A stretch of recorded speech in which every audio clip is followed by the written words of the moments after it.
चिंता संतानहंतारो यत्पादाम्बुजरेणवः स्वीयानां तान्निजाचार्यान् प्रणमामि मुहुर्मुहुः।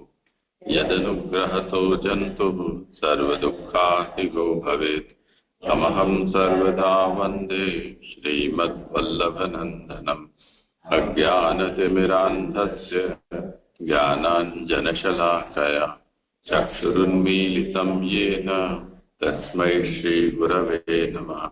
नमामि हृदये शेषे लीलाक्षीराब्धिशायिनं लक्ष्मीसहस्रलीलाभिः सेव्यमानं कलानिधिं। चतुर्भिश्च त्रिभिस्तथा षड्भिर्विराजते योऽसौ पञ्चधा हृदये। કરવા પેલા બેનના શ્લોક છે પણ તે નથી યાદ છે કે મારે કરવા. કાલે જે ભાગવતાર્થ એમણે કર્યું હતું 22મા પેજ પર, તો ત્યાંથી બાકી છે. આજે હું થોડું રિવિઝન લઈ લઉં છું કે આપણે 7મો અધ્યાય આવી રહ્યા છે, એટલે કે ઉત્તમ પ્રકરણ. ઉત્તમ પ્રકરણમાં કાલે આપણે જોયું શ્રોતા અને વક્તા. પરીક્ષિત રાજા શ્રોતા છે અને સુખદેવજી વક્તા છે. તો અહીંયા આ જે પ્રકરણમાં એમની ઉત્તમતા, દ્રઢ વૈરાગ્ય બતાવ્યો છે. અને ત્યાર પછી આપણે ભાગવતાર્થમાં આ ભાગવતની રચના અને એના શ્રવણનું ફળ શું છે તે આપણે 17 અને 18 પેજ પર જોયું. ત્યાર પછી 7 થી 11 સુધીના 5 અધ્યાયના વિષય જોયા. એ વિષયમાં જે કઈ આ 5 વિષયો છે પરીક્ષિતના જન્મના અંગ તરીકે કયા છે, નહીં કે પરીક્ષિતના દ્રઢ વૈરાગ્યને જણાવવા. ત્યાર પછી એના માટે એનો અધિકાર સિદ્ધ કર્યો ઉત્તમ, ને ઉત્તમ અધિકાર સિદ્ધ કરવા માટે પરીક્ષિત રાજાની શુદ્ધિ, જે 6 પ્રકારની શુદ્ધિ છે, તે પુરુષથી, સ્ત્રીથી, જ્ઞાનથી, પછી એમના સગા સંબંધીઓને પણ ભગવાન પર પ્રેમ હતો તે દોષ ન આવી પડે એના માટે ભગવાનના કાર્યની સમાપ્તિ, અને મુખ્ય ભગવાનની કૃપા. એમ આપણે 6 પ્રકારની શુદ્ધિ જોઈ પરીક્ષિત રાજાની. અને એ 6 પ્રકારની શુદ્ધિ ઉપરાંત એમના પિતા જે અભિમન્યુ છે એ પણ અધિભૌતિક, આધ્યાત્મિક ને અધિદૈવિક અંશવાળા હોવાને કારણે એમની મુક્તિમાં કોઈ એમના પિતા અંતરાયરૂપ ન હતા. એ રીતે આપણે ત્યાં જોયું. ત્યાર પછી હવે એ સાધન જે પરીક્ષિત રાજા જે ભાગવતનું શ્રવણ કરી રહ્યા છે એમાં 3 પ્રકારના મુખ્ય સાધનો બતાવ્યા છે. એમાં સત્પુરુષનો સંગ, સર્વનો ત્યાગ અને ઉત્તમ પ્રકારની શુદ્ધિ. આ 3 પ્રકારની શુદ્ધિથી પરીક્ષિત રાજાનો ઉત્તમ અધિકાર સિદ્ધ બતાવ્યો. હવે પરીક્ષિત શ્રોતા શા માટે છે તો તે આપણને સમજાયું કે સનક વગેરે સ્વતઃ શુદ્ધ જ્ઞાની હોવા છતાં પણ પરીક્ષિત રાજા જે અહીંયા એનો અધિકાર બતાવ્યો છે એ અધિકાર સિદ્ધ કરવા માટે કે જે ભાગવતથી જ સર્વનો ઉદ્ધાર થાય છે અને એ પોતાના સ્વરૂપથી જે મુક્તિ કરાવે છે એવી રીતે આ ભાગવત પણ મુક્તિ કરાવનારું શાસ્ત્ર છે. એના સિવાય બીજો કોઈ ઉપાય નથી. તો જ્યારે ભગવાન પધારી ગયા ત્યારે પરીક્ષિત રાજાનો જન્મ થયો ને તેના એ જ કારણથી ભાગવતની પણ પ્રવૃત્તિ થઈ અને એમને એનાથી મુક્તિ પણ પ્રાપ્ત થઈ. તો એ જ કારણથી અહીંયા પરીક્ષિત રાજાને ઉત્તમ શ્રોતા તરીકે સિદ્ધ કર્યા છે. ત્યાર પછી 7માથી હવે પાના નંબર 22 પર, એમાં કાલે 7માથી 9મા સુધીના 3 અધ્યાયોનો અર્થ જોયો. એમાં આપણે જોયું કે પાંડવોનું દુઃખ આપણને 3 પ્રકારનું બતાવ્યું છે. એક તો શત્રુથી, એક જીવ સંબંધી અજ્ઞાનથી અને એક બ્રહ્મ સંબંધી અજ્ઞાનથી. તો આ જેટલા પણ એમના 3 પ્રકારના જે દુઃખો બતાવ્યા છે તો આ દુઃખો તે અધ્યાયમાં એનું વર્ણન કરેલું છે. પરંતુ એ જે દુઃખો થયા છે, દુઃખો છે એમના, એ ભગવાને એમના દુઃખોને દૂર કર્યા છે. કારણ કે એ લોકોએ ભગવાનની સ્તુતિ પણ કરી છે, ભગવાનના ભક્ત પણ છે, અને જે કંઈ અહીંયા સ્તુતિ કરી છે એ લોકો તો ભગવદીય જ છે અને એનાથી જ આ દુઃખ દૂર થાય એ સ્તુતિનું પ્રયોજન ન હતું, પરંતુ એમને ભક્તિ કરવાનો અધિકાર પ્રાપ્ત થાય તે માટે આ સ્તુતિ કરવાની જરૂર હતી અને એ પણ આસક્તિ દૂર કરવાના સાધન રૂપ હતી. એટલા માટે આ સ્તુતિથી એમને બધા જ દુઃખોની નિવૃત્તિ બતાવી. આટલે સુધી આપણે 22મા પેજ પર જોયું હતું. હવે 22મા પેજ પરથી નીચેના 2 લીટીથી ચાલુ કરું છું ભાગવતાર્થ પ્રકરણમાં. સર્વથી મોટા ભાઈ યુધિષ્ઠિર હતા, છતાં અર્જુને પહેલા સ્તુતિ કરી.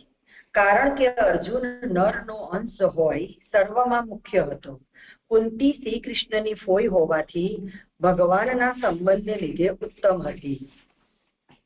ભીષ્મ સર્વથી શ્રેષ્ઠ વડીલ હતા, પણ તેમની શ્રેષ્ઠતા લૌકિક જ હતી. આ ત્રણમાં અર્જુન ઉત્તમ હતા. તેનાથી ઉતરતા કુંતી અને તેમનાથી ઉતરતા ભીષ્મ. ઐચ્છિક સ્તુતિ કરેલી એમ માનવું, પરંતુ સદા સ્તુતિ કરવી જોઈએ તેથી કરેલી. મુખ્ય પુરુષે, આ થોડું અધૂરું વાક્ય લાગે, હા, પણ મુખ્ય પુરુષે અવશ્ય સ્તુતિ કરવી જોઈએ. એટલે અહીંયા એમ કહેવા માંગે છે કે એમના કુટુંબમાં મોટા યુધિષ્ઠિર હતા, એટલે અર્જુને પહેલા તો પણ નાના હતા તો પણ એમને સ્તુતિ કરી, કારણ કે એ નરના અંશ છે અને મુખ્ય છે. કુંતાજી પણ ભગવાન કૃષ્ણના ફોઈ હોવાથી અને પાછા ભગવાનનો સંબંધ હતો, એટલે એ પણ ઉત્તમ હતા. એમની શ્રેષ્ઠતા પણ લૌકિક હતી. પણ આ ત્રણમાં, એટલે ભીષ્મ પણ વડીલ હતા અને એ લૌકિક હતા, પરંતુ આ ત્રણમાં અર્જુન ઉત્તમ હતા. એટલે પહેલા અર્જુનજી, પછી કુંતાજી ને પછી ભીષ્મ. હવે એમણે ઐચ્છિક સ્તુતિ કરેલી એમ માનવું, પરંતુ એમણે સદા સ્તુતિ કરવી જોઈએ અથવા મુખ્ય પુરુષે અવશ્ય સ્તુતિ કરવી જોઈએ એવી રીતે અહીંયા નથી સમજવાનું. થોડુંક મને અહીંયા આટલામાં ના સમજાય છે. તેથી સ્તુતિ સદા સફળ થાય છે. એટલે મુખ્ય પુરુષ અવશ્ય સ્તુતિ કરવી જોઈએ. ઈચ્છિક સ્તુતિ કરેલી એવું જ માનવું, અને મુખ્ય પુરુષ તરીકે જે અર્જુનજીએ સ્તુતિ કરી એ જ અહીંયા સ્તુતિ સફળ થાય છે એ અર્થમાં અહીંયા સમજાવી રહ્યા છે. ભગવાન સર્વ સ્થળે સામાન્ય રીતે પોતાનાથી રક્ષા કરે છે, પરંતુ સ્તુતિ કરવામાં આવે ત્યારે ઘણા પ્રેમથી રક્ષા કરે છે. અને તેવી પ્રેમથી કરેલી રક્ષા ભક્તોનો ભજનનો ઉત્સાહ વધારનારી છે.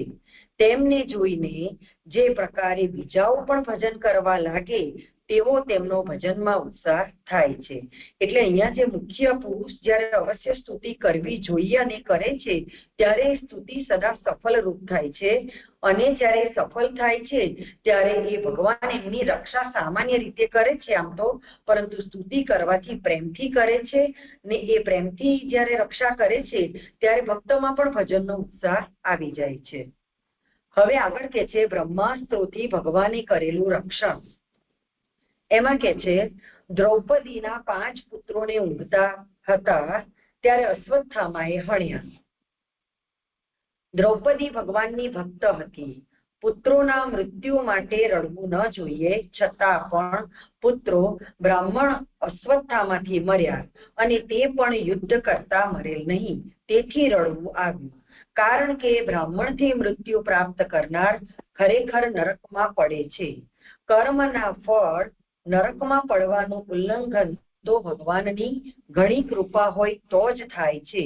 તેથી ભગવાનની તેઓ ઉપર કૃપા થાય તે માટે દ્રૌપદી રડી.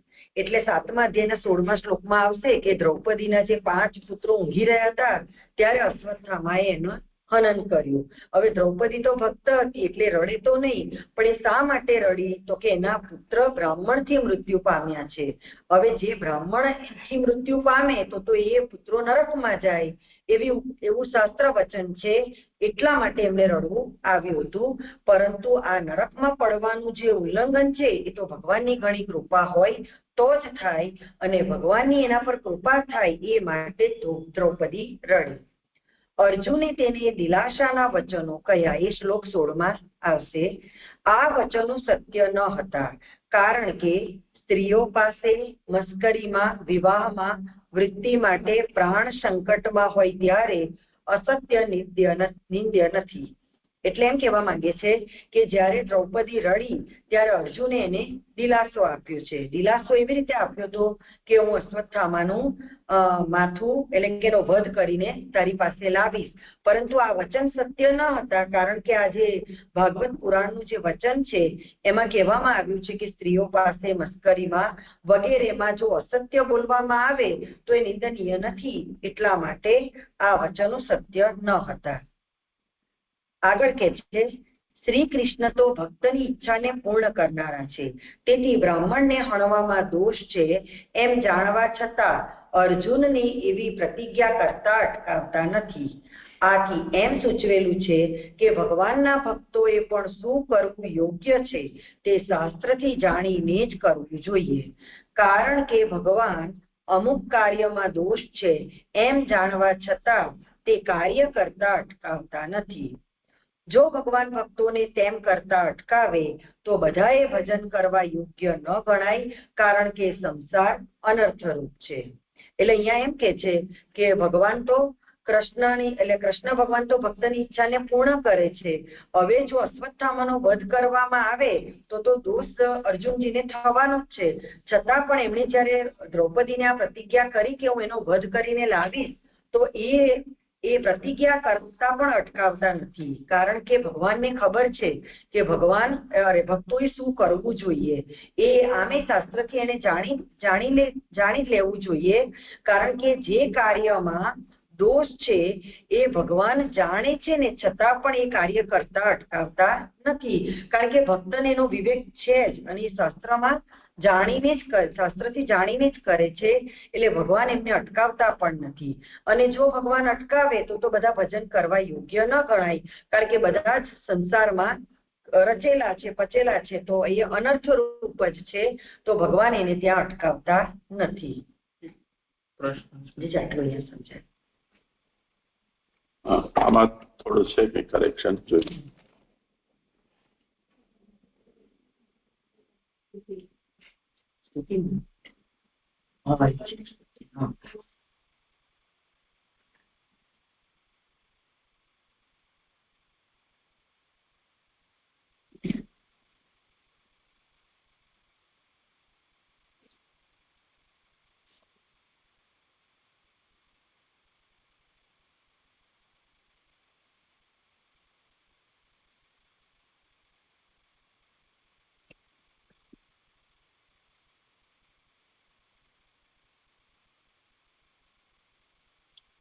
આમાં જે આવ્યું ને કે જો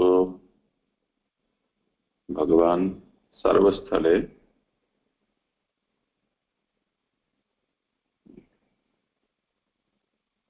તો અટકાવતા નથી, એ ક્યાં ગયું? નીચેથી ચોથી. હા, જો ભગવાન ભક્તોને તેમ કરતા અટકાવે તો બધાએ ભજન કરવા યોગ્ય ન ગણાય. એટલે બધા ભક્તો નહીં, ભગવાન. પહેલી વખત વાંચીએ તો એવો આભાસ થાય છે કે ભજન કરતા ની અયોગ્યતા બતાવી રહ્યા છે, પરંતુ ભગવાન અટકાવતા નથી.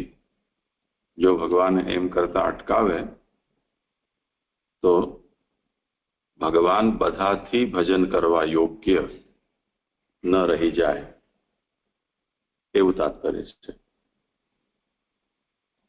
અન્યથા સર્વેષાં ભજનીયો ન સ્યાત સંસારસ્ય અનર્થરૂપત્વાત. તો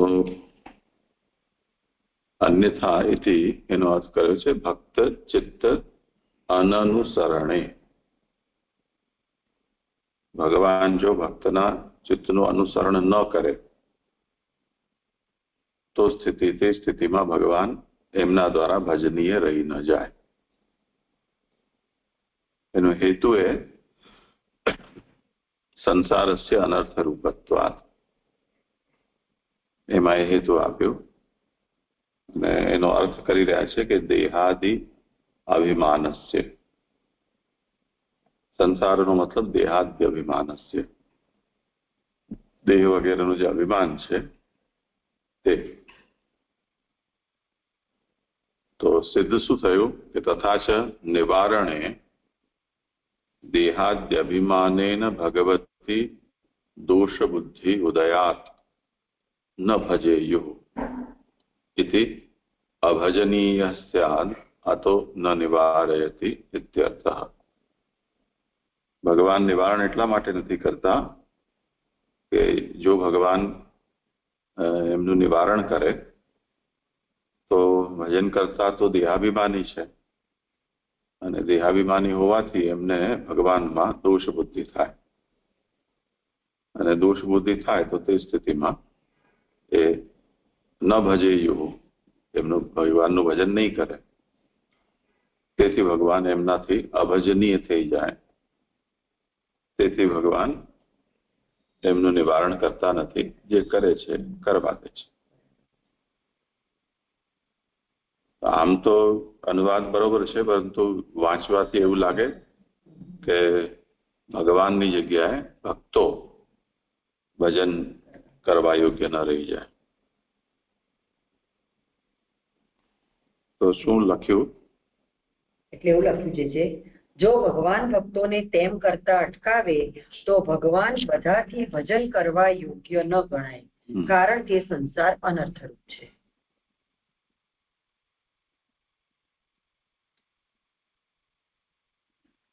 અને જે ઉપર અહીંયા જે વાત કરી ને ઉપરથી બીજી ત્રીજી લીટીમાં કે આ ત્રણમાં આપણે જરા કરી લો ને, આ પુરુષોત્તમજીએ કરેલું છે ઉપયોગી થશે.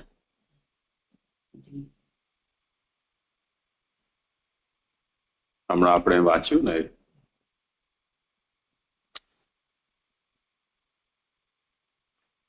એટલે આ જ વિષયમાં સંસાર અનર્થરૂપ છે એનું જે વિવેચન પુરુષોત્તમજીએ કર્યું છે એ લખવું હોય તો ઉપયોગી થશે.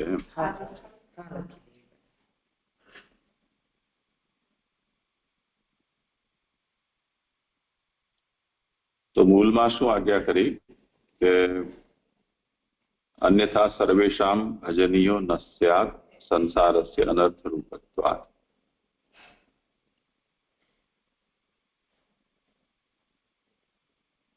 આખો પ્રસંગ એટલા માટે છે કે અર્જુને દ્રૌપદીને જે કહ્યું એ ધર્મસંમત ન હતું, તેમ છતાં પણ ભગવાને એમને એમ બોલતા અટકાવ્યા નહીં.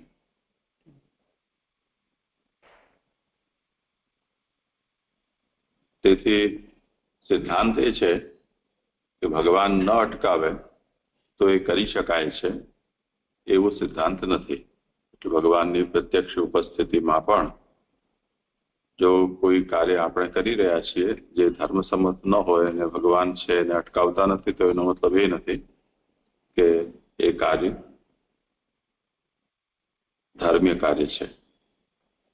તેથી શાસ્ત્રને કન્સલ્ટ કરીને તે પછી શાસ્ત્રની આજ્ઞા અનુસાર જે કરવાનું હોય તે કરવું જોઈએ.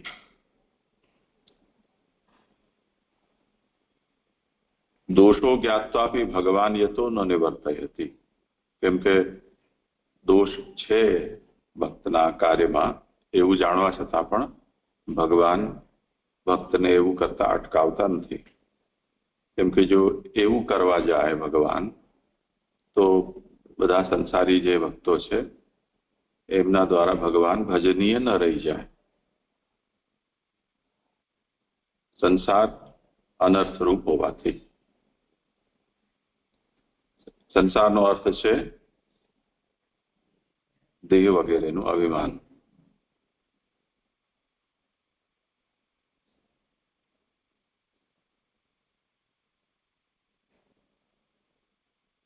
આનાથી એમ સિદ્ધ થયું કે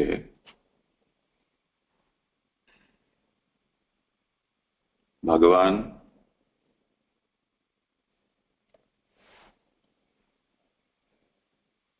ભક્તોને અટકાવે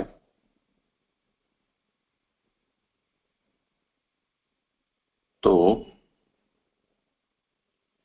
દેહ વગેરેના અભિમાનને કારણે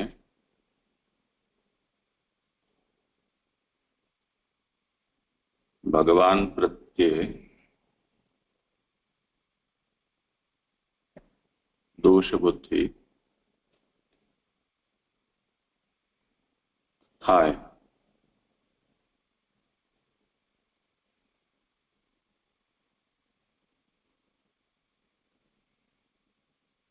તે સ્થિતિમાં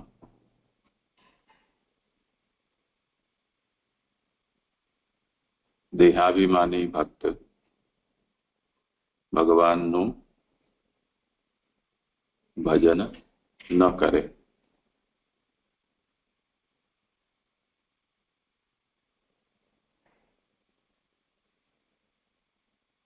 આ પ્રમાણે ભગવાન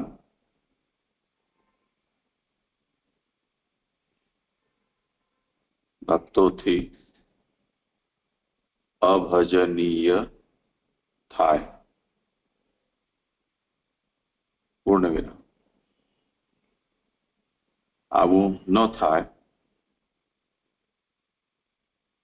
તેથી ભગવાન ભક્તોને અટકાવતા નથી.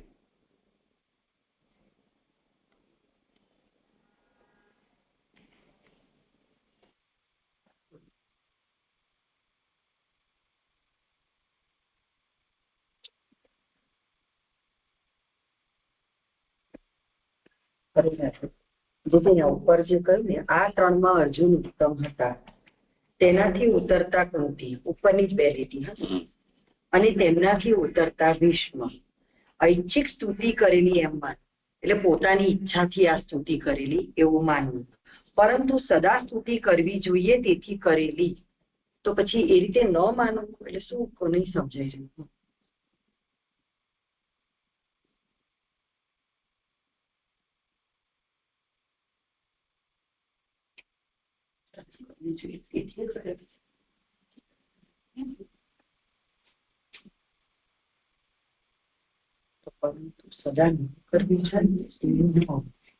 અર્જુન સર્વમુખ્યત્વાत् વૃથા નૈકટ્યતો વરા સર્વજ્યેષ્ઠસ્તથા ભીષ્મઃ કર્તારઃ ક્રમતો વરઃ.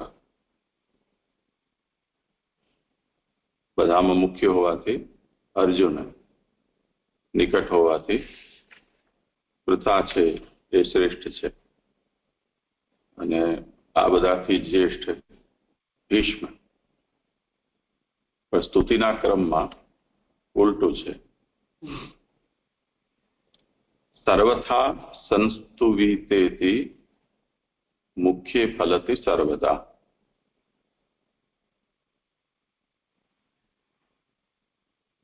ભગવાન સર્વથા સ્તુત્ય છે અને સર્વદા સ્તુત્ય છે. આમણે જે સ્તુતિ કરી છે એ સ્તુતિ પાક્ષિક કરી છે.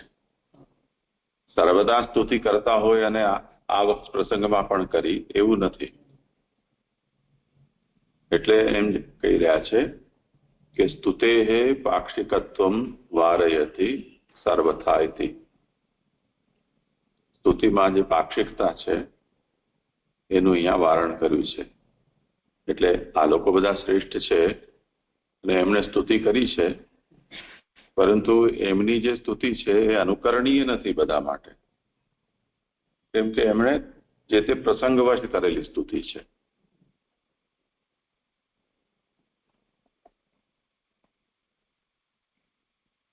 સિદ્ધાંત એ છે કે ભગવાન સર્વદા અને સર્વથા સ્તુત્ય છે. પરંતુ સદા સ્તુતિ કરવી જોઈએ તેથી કરેલી, એટલે થોડું પરંતુ કરેલીની જગ્યાએ કરવી એવું જો કરી દઈએ તો સિદ્ધાંત આમાંથી ફલિત થઈ જશે. તેથી કરવી કરવી નથી કરવી, પરંતુ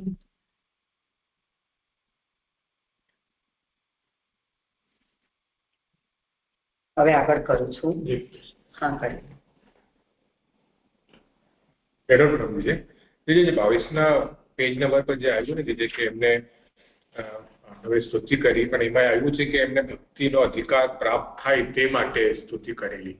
જે આ જનરલ સ્ટેટમેન્ટ છે કે બધાને લાગુ પડે, એટલે પાંડવો માટે જ છે, કારણ કે એમને ભક્તિનો અધિકાર એટલે પ્રાપ્ત થાય તે માટે એમને સ્તુતિ કરી એવું આવી છે.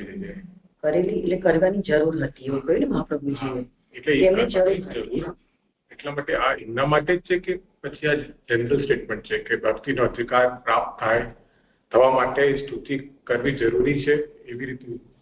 અહીંયા તો આ જ પરીક્ષિત પાંડવો માટે જ છે. અહીંયા આ પ્રસંગમાં એ અર્થમાં જ મહાપ્રભુજી કહી રહ્યા છે કે એમને જે 3 પ્રકારનું દુઃખ હતું, તો દુઃખ હતું એ પ્રમાણે એમને સ્તુતિ પણ કરી છે અને પ્રભુએ દુઃખને દૂર પણ કર્યું છે.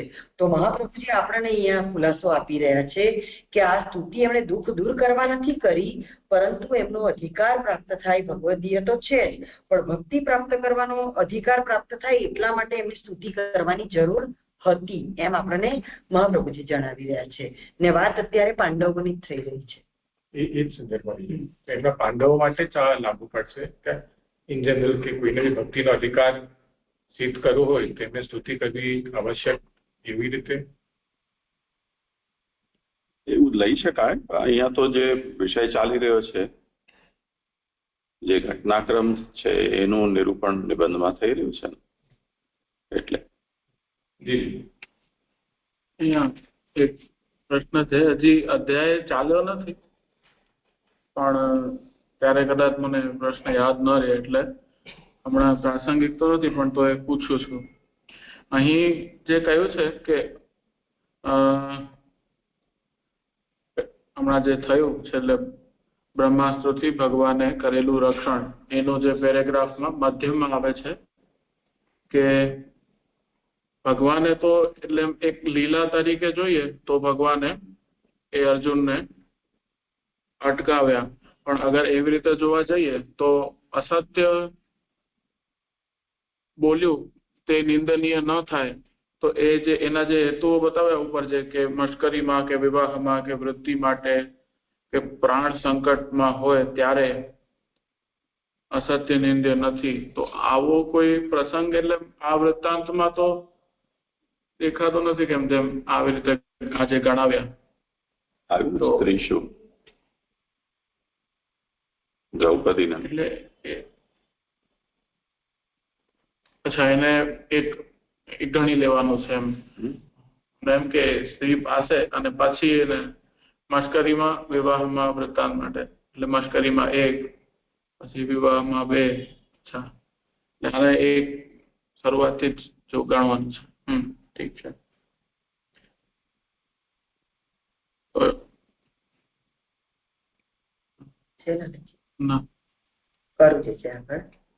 પાના નંબર 23 પર જ શંકા આવી રહી છે કે અનર્થ થતો હોય તો ભગવાનને અટકાવવો જોઈએ, તે તેમણે કેમ ન અટકાવ્યો એવી શંકા પણ ન કરવી. એટલે એનું સમાધાન કે છે કેમ ન કરવી, કારણ કે અનર્થ થાય ત્યારે પણ તેમાંથી એટલે કે ભક્તનું રક્ષણ કરવા ભગવાન શક્તિવાળા છે, અને આવી પ્રતિજ્ઞારૂપ અર્જુનનો અનર્થ તેના ઉપર દ્રૌપદીનો પ્રેમ કરાવનારો છે. વળી અશ્વત્થામાં દૈત્યનો અંશ હોવાથી અર્જુને તેવી પ્રતિજ્ઞા કરેલી અને ભગવાને પણ તેને હણવા અર્જુનને કહેલું.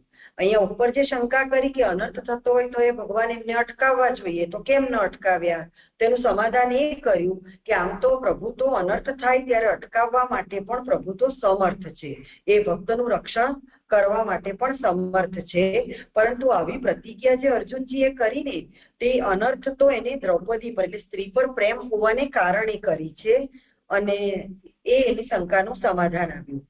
વળી અશ્વત્થામાં દૈત્યનો અંશ હોવાથી અર્જુને તેવી પ્રતિજ્ઞા કરી. બીજું કારણ બતાવે છે કે એક તો દ્રૌપદી પર પ્રેમ હતો એટલે પ્રતિજ્ઞા કરી, અને બીજું કે અશ્વત્થામાં દૈત્યનો અંશ હોવાથી અર્જુનજીએ એવી પ્રતિજ્ઞા કરેલી, અને ભગવાને પણ તેને હણવા અર્જુનને કહેલું, એટલે ભગવાનની પણ આજ્ઞા હતી. એ 7મા અધ્યાયના 35 થી 39 શ્લોકમાં આવશે. અશ્વત્થામાને હણવામાં વેદનો વિરોધ ન રહે તે માટે ભીમે પણ તેનો વધ કરવામાં આવે તેવો ઉદ્યમ કર્યો.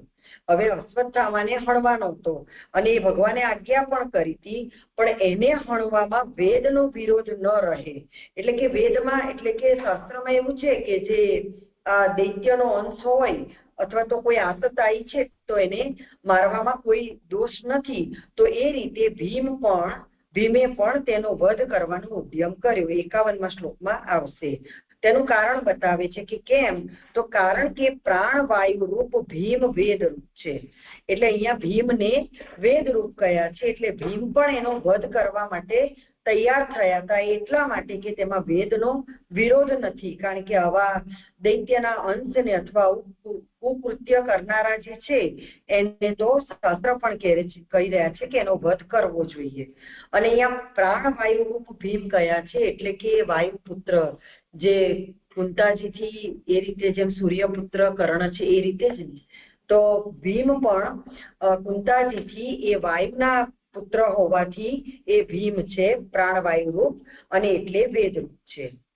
તેને દૈત્યો પ્રતિ કુદરતી દ્વેષ હોય છે, તેથી પ્રમાણ એટલે કે વેદ અથવા તો પ્રાણવાયુ વેદરૂપ ભીમ અને પ્રમેય એટલે ભગવાન શ્રી કૃષ્ણ બંનેનો અભિપ્રાય અશ્વત્થામાને હણવાનો થયો, છતાં તેમના અભિપ્રાય પ્રમાણે અર્જુને આચરણ ન કર્યું.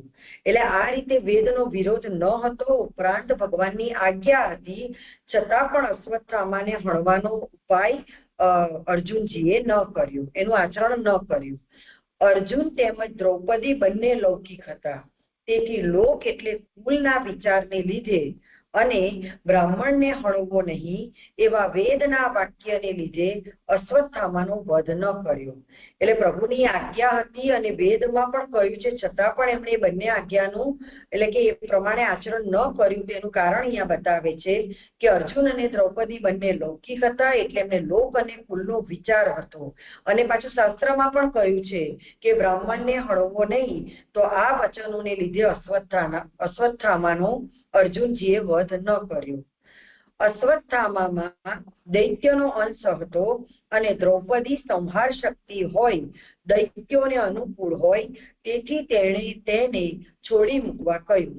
એટલે અશ્વત્થામાં તો દૈત્યનો અંશ હતો જ, પણ દ્રૌપદી પણ સંહાર શક્તિ છે, એટલે એ દૈત્યોને અનુકૂળ છે, તેથી તેને એટલે દ્રૌપદી જ એને છોડી મૂકવા કહ્યું.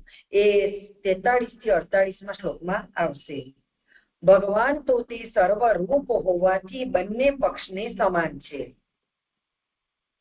તેથી તેમણે અર્જુનને પોતાની પ્રતિજ્ઞા પાળવા અને ભીમસેનને પોતાનો પ્રિય લાગે તેમ કરવા કહ્યું. કારણ કે એ 53 થી 54 શ્લોકમાં કહેશે, કારણ કે વિપત્તિ આવી પડે તો પણ ભક્તનું રક્ષણ ભગવાન બીજે પ્રકારે પણ કરવાના જ. પ્રમાણે એટલે કે ભીમ, પ્રમાણ એટલે વેદરૂપ ભીમે, અને પ્રમેય એટલે કે ભગવાને એ શ્લોક 35 થી 39 જણાવ્યું તે પ્રમાણે અશ્વત્થામાને અર્જુને ન હણતા જવા દીધો. તેથી પાંડવોને વિપત્તિ આવી પડી, કારણ કે બીજી વાર વાળી ન શકાય તેવું બ્રહ્માસ્ત્ર યોજી તેણે જગતમાંથી પાંડવોનું મૂળ કાઢી નાખવા પ્રયાસ કર્યો.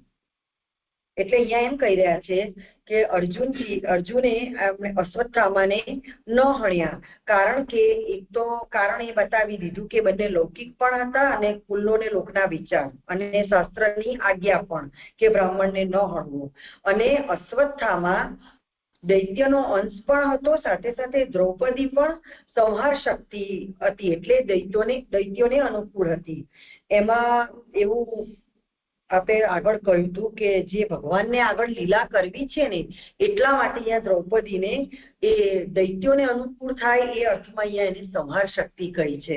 પણ હજી એટલું બધું મને સમજ નથી પડી, કારણ કે ત્યારે આ આધ્યાત્મિક અર્થ છે એ પ્રમાણે કંઈક અમે સમજ્યા હતા. જે તો અહીંયા દ્રૌપદી સંહાર શક્તિ હોય એ કેવી રીતે સમજવું એ ફરી જાણવું છે. એટલે અહીંયા એક આ વાત થઈ, અને એટલે એને દ્રૌપદીએ છોડી મૂકવા કહ્યું, પોતાના પુત્રને આટલા માર્યા તો પણ. અને ભગવાન તો બંને પક્ષે સમાન છે, એટલે હવે ભગવાન બંને પક્ષે સમાન છે એટલે એક બાજુ ભક્તને પણ સમાન છે અને એક બાજુ શાસ્ત્રને પણ એમની જ આજ્ઞા છે, તો એ પ્રમાણે પણ સમાન છે. એટલે અર્જુનને પોતાની પ્રતિજ્ઞા પાડવા પણ, જે એમણે પ્રતિજ્ઞા કરી હતી કે હું બ્રાહ્મણનો આનો વધ કરીને તારી પાસે લાવીશ તે, અને ભીમસેનને પણ પોતાનું પ્રિય લાગે, એટલે કે વેદમાં પણ કહ્યું છે કે હવે આતાતાઈનો વધ કરવામાં દોષ નથી, તો આ વધ એમને કરવો પ્રિય લાગે એ માટે એમણે આ કાર્ય કરવા કહ્યું. પણ વિપત્તિ જ્યારે આવે છે ત્યારે ભગવાન તો રક્ષણ કરવાના જ છે. જો એમણે એનો વધ ન કર્યો તો પણ, છતાં પણ ભગવાને એવી રીતે વાત કરી કે જે યોગ્ય હોય એ પ્રમાણે તમે કરો, એટલે વધ કરો. તો અર્જુને શું કર્યું કે વેદની પણ આજ્ઞા રહે અને ભગવાનની પણ આજ્ઞા રહે એ પ્રમાણે અશ્વત્થામાને હણ્યો નહીં અને એને જવા દીધો. તો એવું કરવાથી શું થયું? તો ફરી એ આતતાયી હોવાને કારણે પાંડવો પર ફરી વિપત્તિ આવી પડી, કારણ કે એને ફરી વાર બ્રહ્માસ્ત્ર યોજ્યું અને એવું એને ત્યારે બ્રહ્માસ્ત્ર છોડ્યું કે જે વાળી પણ પોતે વાળી ન શકે એવી વિદ્યા વાળું, એને અવિદ્યા ન આવડતી હતી એવું એને બ્રહ્માસ્ત્ર યોજ્યું ને કોના પર? તો જગતમાંથી પાંડવોનું મૂળ કાઢી નાખવા, એટલે કે જે ઉત્તરાના ગર્ભમાં અંતિમ જે વંશ હતો પરીક્ષિત રાજા, એના પર જ એ મૂળનો નાશ કરવા માટે જ એ અશ્વત્થામાએ પ્રયાસ કર્યો. આટલું જ અહીંયા થયું. હવે એક આ સંહાર શક્તિનું જે આપ સમજાવું હતું આગળ આવશે વિષય. સુબોધનજીમાં જો આ વિષયનું કંઈ નહીં હોય તો પછી વિચારીશું. પ્રશ્ન છે જેમાં આવ્યું ને કે અર્જુન અને દ્રૌપદી બંને લૌકિક હતા, એ નહીં સમજાણું. કારણ કે આપણે અર્જુન તો નરનો અવતાર છે ને દીદી. પુરુષોત્તમજી એને વિવરણ કર્યું છે અને એનું તાત્પર્ય એમ બતાવ્યું છે કે અર્જુનો યુદ્ધ શાસ્ત્રજ્ઞત્વાત દ્રૌપદી ચ સ્ત્રીત્વાત લૌકિકો. યુદ્ધ શાસ્ત્ર વિશારદ છે અર્જુન, એટલે અત્યારે જે એમનો અવતાર છે એ અવતારમાં એમની આ જે લૌકિક સામર્થ્ય છે એ પ્રબલ છે.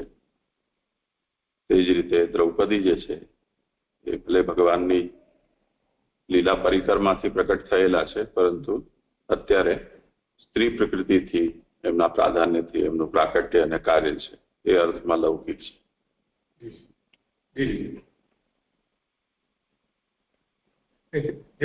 ઉપર એક વચન આવ્યું હતું કે બ્રાહ્મણથી મૃત્યુ પ્રાપ્ત કરનાર ખરેખર નરકમાં જાય છે. એ આ શું સમજવું જોઈએ કે બ્રાહ્મણ એટલે ક્યારે કોઈને મારે?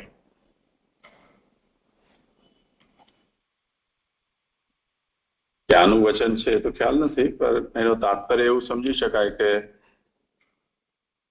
જે કાલમાં વર્ણાશ્રમ પ્રમાણે બધા જીવન જીવતા હતા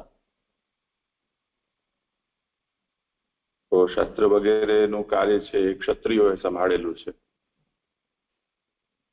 બ્રાહ્મણો ને यदि કોઈ વખતે કોઈના ઉપર શસ્ત્ર ઉઠાવવું પડે એવો અવસર આવી જાય તો જેનો પણ વધ બ્રાહ્મણના હાથે થઈ રહ્યો છે એ હદ સુધીનો અપરાધી હોય, પાપી હોય, તો જ બ્રાહ્મણને શસ્ત્ર ઉઠાવવાનો અવસર આવે. તો એની જે અપરાધનું વેટેજ છે એ દૃષ્ટિકોણથી નરકથી ઓછું એને કંઈ પ્રાપ્ત ન થાય એવું કંઈક તાત્પર્ય હોય એવું લાગે છે. જેટલા બી ક્ષત્રિયો જે પરશુરામજીથી હણાયા હતા એ બધા નરકમાં ગયા એવું સમજ? હા, એ દૈત્યાંશ હતા બધા.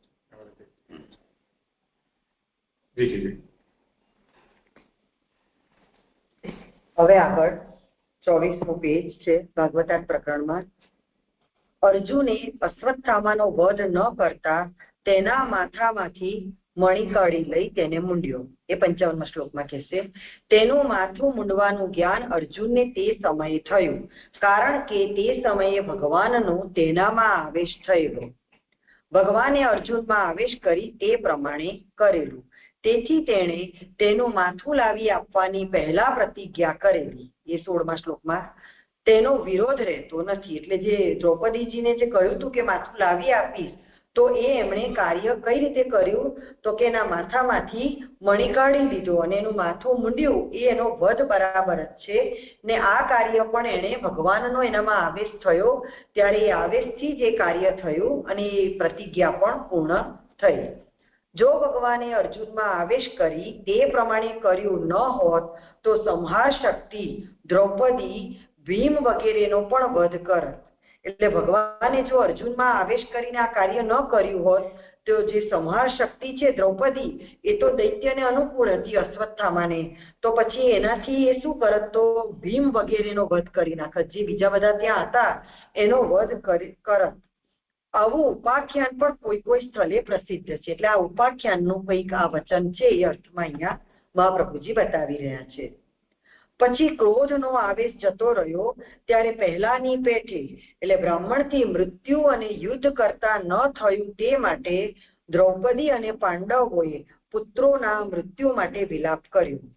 પછી અશ્વત્થામાએ વાળી ન શકાય તેવા બ્રહ્માસ્ત્રને યોજ્યું.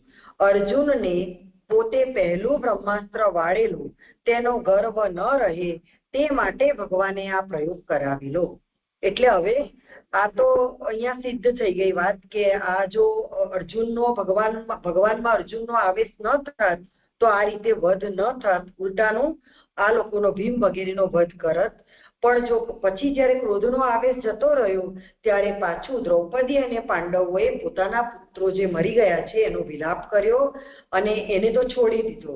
હવે એ છોડી દીધો તો હવે શું થયું તો કે અશ્વત્થામાએ ફરી બ્રહ્માસ્ત્રને યોજ્યું જે એવું હતું કે વાળી ન શકાય. તો આ કાર્ય અશ્વત્થામાએ પોતાની ઈચ્છાથી નથી કર્યું, પરંતુ ભગવાને જ આ પ્રયોગ કરાવેલો. કારણ કે જયારે પહેલું બ્રહ્માસ્ત્ર યોજ્યું ત્યારે અર્જુનજી એ વિદ્યાને જાણતા હોવાને કારણે એમણે એ બ્રહ્માસ્ત્ર સ્વયં વાળેલું ભગવાનની કૃપાથી. પણ એનાથી એને અર્જુનને ગર્વ થયો તો હવે એ ગર્વ જાય એટલા માટે આ પ્રયોગ ભગવાને જ કરાવેલો. હવે કે છે બ્રહ્માસ્ત્ર બે પ્રકારના છે, એક વાળી સંહાર શક્તિ દ્રૌપદી ભીમ વગેરેનો વધ કરે તો એના પુત્રોને માર્યા, દ્રૌપદીના પુત્રોને માર્યા એના માટે જ આ તો અશ્વત્થામાને મારવાની કરે. તો પછી અશ્વત્થામા બાજુ કેવી રીતે થઈ જાય ભીમને મારી સંહાર શક્તિ કેવી રીતે કાર્ય એટલે મને એવું સમજાય છે કે એ અશ્વત્થામા દૈત્ય છે ને આગળ આપણને મહાપ્રભુજીએ કહ્યું ને કે અશ્વત્થામા એને કેમ ના પાડી કે તમે ના એને મારશો, કારણ કે એ સંહાર શક્તિ છે એટલે દૈત્યોને અનુકૂળ છે. એટલે દૈત્યના પક્ષમાં હતી. દ્રૌપદી ના પુત્ર તો મૃત્યુ પામ્યા પણ એ અશ્વત્થામાના દૈત્યને અનુકૂળ થાય એવી હતી. તો જો એનો વધ કરવા જાય અર્જુનજી તો પછી સામે આ સંહાર શક્તિ છે ને એટલે એ આ લોકોનો વધ કરત. આવું ઉપાખ્યાનનું વચન છે. એટલું જ મને સમજાય છે. એટલે ક્રોધમાં જો પ્રતિજ્ઞા ન પાડે તો તે વખતે એનો ક્રોધ એટલો પ્રબલ હતો કે જેમણે પ્રતિજ્ઞા લીધી છે એમનો પણ નાશ કરી દે.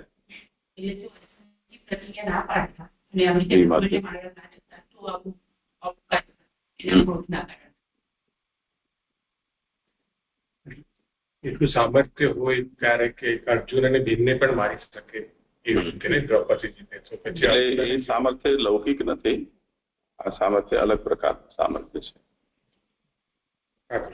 અને અહીંયા જે ભગવાને પ્રવેશ એટલે અહીંયા જે મૃત્યુ સમાન છે મણી અને મૂંડ્યો અશ્વત્થામાને એની બ્રાહ્મણની એક મૃત્યુ સમાન એને માન્યું તો એનો દોષ પણ એ સમાન લાગવો જોઈએ એમ. એટલે ભગવાને પ્રવેશ કર્યો એટલે દોષ અર્જુનને ન લાગ્યો એવું માની શકીએ ને. એટલે જેમ મૃત્યુ સમાન કીધું તો પછી એનો દોષ પણ લાગવો જોઈએ ને અગર અર્જુને કરતા તો.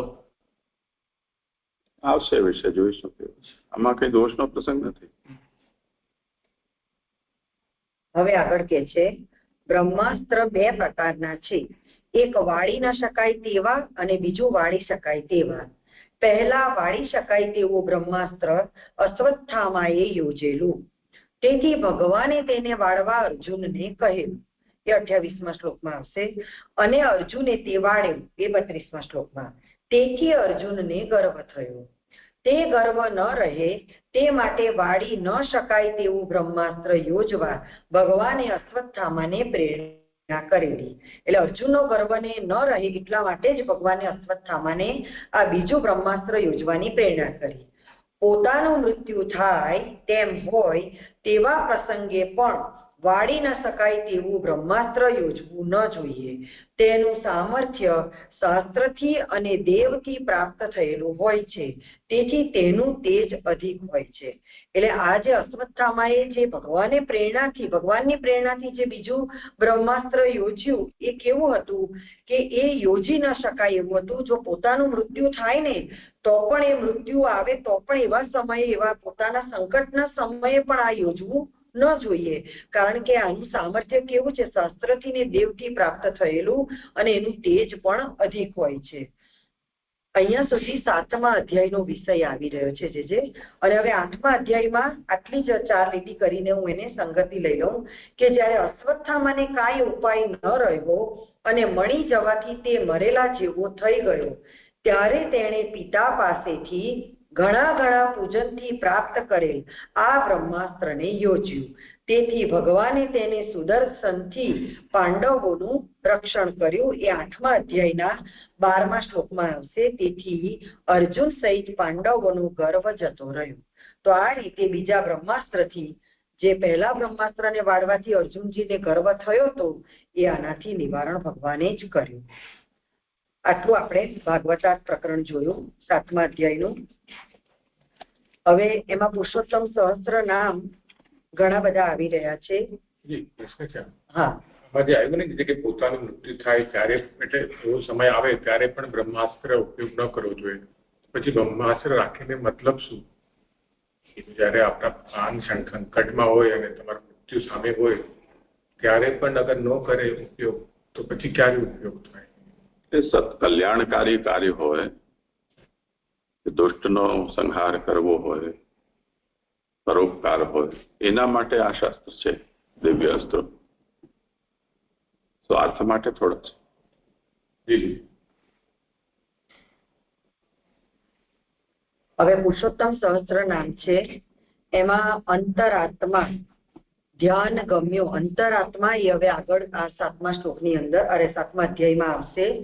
ધ્યાન ગમ્યો, પછી ભક્તિ રત્ન પ્રદાયક, પછી મુક્તોપશ્રુત્ય, પૂર્ણાત્મા, મુક્તાનામ રતિવર્ધન, એ નામ પણ આવે છે. ભક્ત કાર્યૈક નિરતો, દ્રોણ્યસ્ત્ર વિનિવારક. ત્યાર પછી ભક્ત સ્મય પ્રણેતા ચ, ભક્ત વાક પરિપાલક, બ્રહ્મણ્ય દેવો ધર્માત્મા અને ભક્તાનાં ચ પરીક્ષક. આટલા નામ આપણને આ 7મા અધ્યાયમાં આવશે. હવે અધ્યાયાર્થ લઉં છું. વિષય અનુક્રમણિકામાં 7 ઉત્તમ અધિકાર, પ્રકરણ 3 ઉત્તમ અધિકાર, એમાં 7મો અધ્યાય છે, અશ્વત્થામાના બાણથી રક્ષા. અધ્યાયાર્થ, અર્જુન ઉપર પરતઃ દુઃખ નિવારણ કરેલું હોવાથી પ્રભુની પરમ કૃપા છે એમ નિરૂપણ કરી અધિકારી એવા પરીક્ષિતમાં પુરુષ પરંપરાથી થયેલા દોષનો અભાવ નિરૂપ્યો છે. હવે આપણે 7મો અધ્યાય લઈશું. 174મો પાન સુબોધિનીમાં. અધ્યાય 7મો, અશ્વત્થામાના બાણથી પ્રભુ રક્ષણ કરે છે. એમાં પહેલા કારિકા છે, એવં ત્રિભી મધ્ય અસ્ય સ્વાતંત્રેણ નિરૂપણ નારદ વ્યાસ સંવાદમ નિરૂપ્ય અથ ઉત્તમ વિધા. એવી રીતે 3 અધ્યાયોથી સ્વતંત્રતાથી મધ્યમ અધિકારનું નિરૂપણ કરવાનું હોવાથી નારદ અને વ્યાસનો સંવાદ કહીને હવે ઉત્તમ અધિકાર 13 અધ્યાયોથી કહેવામાં આવે છે. એટલે 3 અધ્યાયોથી, એટલે કે મધ્યમ અધિકારનું નિરૂપણ સ્વતંત્રતાથી કર્યું, અને એટલા માટે ત્યાં નારદ અને વ્યાસનો સંવાદ પણ કર્યો. હવે ઉત્તમ અધિકાર છે 13 અધ્યાયોથી કહેવામાં આવે છે. ત્રયોદશભિઃ અધ્યાયૈઃ સાધકો અયં પ્રજાપતિઃ સ્વતંત્ર ઉત્તમસ્ય એવ સાધકોયં નિરૂપ્યતે. આ પ્રજાપતિ ભગવાન અધિકાર પ્રાપ્ત કરાવનારા છે. એમાં 1 નંબરની ફૂટનોટ છે કે અહીં વર્ણન કરવામાં આવશે તે ભગવાન દીનતાને લીધે સાધારણ બનેલી પ્રજાનું પાલન કરનાર હોય, અધિકાર પ્રાપ્ત કરાવનારા છે. એટલે અહીંયા આ પ્રજાપતિ ભગવાન છે, એટલે કે પ્રજાનું પાલન કરનારા ભગવાન, અને એ અધિકાર પ્રાપ્ત કરાવનારા છે, એટલે કે જે દીનતાથી સાધારણ બનેલી પ્રજા છે એનું પાલન કરનારા છે, એટલે એમને અધિકાર અહીંયા પ્રાપ્ત કરાવનારા છે. આ સ્વતંત્ર હોય ઉત્તમ અધિકાર જ પ્રાપ્ત કરાવનારા જણાવાશે. હવે આ સ્વતંત્ર છે ભગવાન સ્વતંત્ર છે એટલે ઉત્તમ અધિકાર જ પ્રાપ્ત કરાવનારા જણાવાશે. એમાં 2 નંબરની ફૂટનોટ છે કે 7મા અધ્યાયમાં અથવા 7માથી આરંભી 6 એટલે 7 થી 12 સુધીના અધ્યાયોમાં એ જે આપણે આગળ ભાગવતાર્થમાં પણ જે વિષય જોઈ ગયા 5, એ 5 વિષયોથી અહીંયા ઉત્તમ અધિકાર જ પ્રાપ્ત કરાવનારા જણાવશે. ત્રીજી કારિકા દ્વાદશાંગૈશ્ચ સહિતો हि અધિકારો નિરૂપ્યતે હેતુઃ ષડભિઃ વિરક્તિશ્ચ તથા સ્વાતંત્ર્યમ અંતિમે. 12 અંગો સાથેનો અધિકાર કહેવામાં આવે છે. 6 અધ્યાયોથી અધિકારનું પ્રયોજન અને તે પ્રમાણે 6 અધ્યાયોથી વૈરાગ્ય અને છેલ્લા અધ્યાયમાં સ્વતંત્રપણું કહેવાશે. હવે એમાં પહેલા 3 નંબરની ફૂટનોટ કે આ છેલ્લા અધ્યાયમાં સ્વતંત્રપણું કહેવાશે. તો ત્યારે અહીં 13 અધ્યાયો કેમ છે તે આ કારિકાથી જણાવે છે અને પેટા પ્રકરણો જુદા પાડે છે. એટલે કારિકાથી આપણને એટલું સમજાવ્યું કે અહીંયા જે અધ્યાયો છે એનું નિરૂપણ કેવી રીતે કર્યું છે. તો 12 અંગો સાથેનો અધિકાર એટલે કે 12 અધ્યાયોથી અધિકાર બતાવશે. એમાં 6 અધ્યાયથી અધિકારનું પ્રયોજન કે આ અધિકારનું પ્રયોજન શું છે એ પ્રમાણે નિરૂપણ છે. પછીના જે 6 અધ્યાયો છે એમાં વૈરાગ્ય બતાવી રહ્યા છે પરીક્ષિત રાજાનો, અને છેલ્લા અધ્યાયમાં સ્વતંત્રપણું બતાવશે. એટલે કે જે સુખદેવજી ત્યાં પધારે છે તો એ અર્થમાં ત્યાં એમનું સ્વતંત્રપણું કહેવાશે. આવી રીતે 12 અંગો સાથે એટલે કે 13 અધ્યાયોનું અહીંયા નિરૂપણ આ રીતે પેટા પ્રકરણોથી જુદા પાડીને બતાવ્યું. હેતુસ્તુ ચોથી કારિકા હેતુસ્તુ 3 નંબરની ફૂટનોટ થઈ ગઈ. હવે હેતુસ્તુ દ્વિવિધઃ પ્રોક્તઃ સામાન્યઃ સ ત્રિધા મતઃ વિશેષઃ પંચધા પ્રોક્તઃ સપ્તમે ત્રિતયમ જગૌ. પ્રયોજન તો 2 પ્રકારનું કહેલ છે. સામાન્ય તે 3 પ્રકારનું વિચારાયેલું છે. ઉત્તમ 5 પ્રકારનું કહેલ છે. 7મા અધ્યાયમાં 3 પ્રકાર કહેલા છે. એમાં પહેલા ચોથી ફૂટનોટ 7મા અધ્યાયમાં તો ત્યાં કહે છે પ્રયોજન દર્શાવનાર 6 અધ્યાયોનો વિભાગ કરે છે અને 7મા અધ્યાયનો અર્થ આ કારિકાથી કહે છે. એટલે 7મા અધ્યાયમાં શું કહે છે?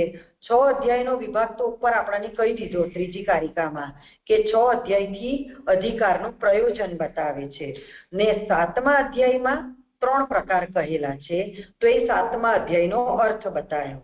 હવે 3 પ્રકાર કહેલા છે તે 5મી ફૂટનોટમાં કહે છે કે 8 પ્રકારના 8 અધ્યાયો હોવા જોઈએ. 6 જ કેમ છે તેનું કારણ આથી જણાવે છે. 7મા અધ્યાયમાં 3 પ્રકારો કહેલા છે. એટલે ઉપર જેવી રીતે 6 અધ્યાયોનું અધિકારનું પ્રયોજન બતાવ્યું છે તો એક પ્રયોજન 2 પ્રકારનું કહી દીધું, એક સામાન્ય અને એક ઉત્તમ. તો સામાન્ય 3 પ્રકારનું છે ને ઉત્તમ 5 પ્રકારનું છે. તો ઉત્તમ 5 પ્રકારથી 5 અધ્યાય ને સામાન્યનો 1 એમ કરીને 6 કહેલો છે.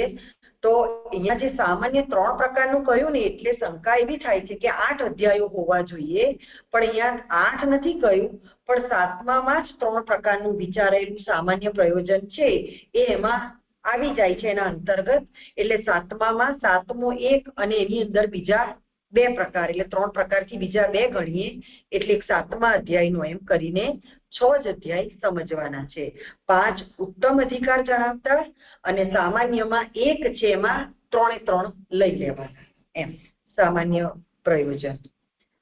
હવે અહીં આગળ પહેલા શ્લોકની ઉત્થાનિકા કરું છું. અહીં સ્વતંત્ર રીતે કથાના શ્રવણ અને કીર્તન રૂપ ઉત્તમ અધિકાર કહેવાનો છે અને તે પ્રયોજન અને વૈરાગ્ય સાથેનો હોય ત્યારે ઉત્તમ થાય છે. ભગવાને ઘણા પરિશ્રમથી ભાગવતના શ્રવણ કરનારનું પાલન કર્યું તે પ્રયોજન છે. હવે અહીંયા સ્વતંત્ર રીતે કથાનું શ્રવણ અને કીર્તનનો અધિકાર જે પરીક્ષિત રાજા અને સુખદેવજીનો એ અહીંયા ઉત્તમ અધિકાર કહેવાનો છે અને એના પ્રયોજન પણ વૈરાગ્ય સાથેનું જ છે એટલે એને ઉત્તમ કહ્યું છે. અને એટલા માટે ભગવાને અહીંયા ઘણા પરિશ્રમથી ભાગવતના શ્રવણ કરનારનું પાલન કર્યું તે પ્રયોજન પણ અહીંયા બતાવી રહ્યા છે. હવે એની ઉત્થાનિકા હવે કહે છે કે જે સર્વથી ઉત્તમ, સર્વે શોધવા એટલે પ્રાપ્ત કરવા યોગ્ય, સર્વને મુક્તિ આપનાર, સર્વને જ્ઞાન આપનાર, સર્વને સર્વ દુઃખોનો નાશ કરીને ભક્તિ આપનાર અને ભક્તોના મનોરથોને પૂર્ણ કરનાર છે, તે પોતે ઉદ્યમ કરીને જેનું પાલન કરે તે આરંભથી જ ભાગવતનું શ્રવણ કરવાનો મુખ્ય અધિકારી છે. એવું 6 એટલે કે 7 થી 12 અધ્યાયોથી કહેવામાં આવે છે. એટલે અહીંયા જેટલા પણ આ ઉત્તમ ગુણો બતાયા છે, આ જે સર્વથી ઉત્તમ, સર્વ શોધવા એટલે કે પ્રાપ્ત કરવા યોગ્ય, સર્વને મુક્તિ આપનાર, આ બધા જ ભગવાનના વિશેષણ છે. અને એ વિશેષણો એવા છે કે બધા જ ભગવાનના ભક્તોના મનોરથને પૂર્ણ કરનાર છે અને પોતે ઉદ્યમ કરીને એનું પાલન કરે છે. તે આરંભથી જ ભાગવતનું શ્રવણ કરવાનો એટલે કે પરીક્ષિત રાજા અહીંયા મુખ્ય અધિકારી છે. એ આપણને 7 થી 12 અધ્યાયોથી કહેવામાં આવે છે. જેનો અધિકાર કહેવાનો છે તે પહેલા કહેવું જોઈએ અને તેનો વક્તા કહેવો જોઈએ. જેનો એમાં ફૂટનોટ છે 1 નંબરની નીચે કે વ્યાસ અને ભગવાન નહીં પરંતુ ભાગવત, મને લાગે છે જે વ્યાસ અને ભાગવત ભગવદ રૂપ હોવાથી આમાં વિરોધ નથી. એ આપે જ ગઈ વખતે અમને સુધારાવ્યું હતું. એટલે વ્યાસ અને ભાગવત ભગવદ રૂપ હોવાથી આમાં વિરોધ નથી. એટલે કે છે અહીંયા કે જેનો અધિકાર કહેવાનો છે એટલે વ્યાસ અને ભાગવત બંને ભગવદ રૂપ છે. એટલે અહીંયા હવે પહેલા વ્યાસજી એ જેનો અધિકાર કહેવાના છે એ પહેલા કહેવું જોઈએ અને તેનો વક્તા કહેવો જોઈએ. તો વ્યાસજી અહીંયા કહી રહ્યા છે. તેથી 7મા અધ્યાયમાં ભગવાનની ઉત્પત્તિ અને પ્રવૃત્તિ, ભાગવતની 7મા અધ્યાયમાં ભાગવતની ઉત્પત્તિ અને પ્રવૃત્તિ અને ભક્તોના મનોરથો પૂર્ણ કરવાનું કહેવામાં આવશે. તે પૈકી શૌનક પ્રથમ ભાગવતની ઉત્પત્તિ સંબંધી પ્રશ્ન નીચેના શ્લોકથી કરે છે. એમાં 2 નંબરની ફૂટનોટ છે કે ભક્તોના મનોરથો પૂર્ણ કરવાનું. એમાં પાછળ કે છે 2 નંબરની ફૂટનોટમાં કે અશ્વત્થામાને છોડાવવાથી ભીમ, દ્રૌપદી વગેરેના મનોરથોને પૂર્ણ કરવાનું. આ જે થોડુંક અહીંયા મને સમજાયું ના, કારણ કે આ અધ્યાયમાં 7મા અધ્યાયમાં ભાગવતની ઉત્પત્તિ અને પ્રવૃત્તિ તો કહેવાય રહી છે, પણ ભક્તોના મનોરથો પૂર્ણ કરવાનું તો ભીમ અને દ્રૌપદી તો એ બંનેનો મનોરથ તો એવો જ હતો ને કે અશ્વત્થામાને વધ કરે એમ. તો અહીંયા જે અશ્વત્થામાને છોડાવવાથી ભીમ અને દ્રૌપદી વગેરેના મનોરથને પૂર્ણ કરવાનું. એટલે એવું લાગે છે કે ભીમનો તો આશય હતો જ વધ કરવાનો, પણ દ્રૌપદીનો ન હતો, કારણ કે એને તો ના પાડીને કે આ કૃપિનો પુત્ર છે તો એ પણ સંતાનહીન થશે તો જે દુઃખ થશે તો એ પ્રમાણે અહીંયા ફૂટનોટ કેવી રીતે મને સેટ થાય છે ના સમજાયું. ભક્તોના મનોરથો પૂર્ણ કરવાનું. આપણે ઓલ ઓવર જો લઈએ ભાગવત થી કે જે ભાગવતની ઉત્પત્તિ ને પ્રવૃત્તિ તો બધા જ ભક્તો આવી જાય, પણ અહીંયા ભક્તોથી કેવલ 7મા અધ્યાયના ભીમ અને દ્રૌપદી જ લીધા છે. તો એમનો મનોરથ કેવી રીતે જરાક સમજવું છે.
એક તો આમાં આદિપદનો પણ પ્રયોગ છે. ભીમ દ્રૌપદી આદિ મનોરથ પૂર્ણમ.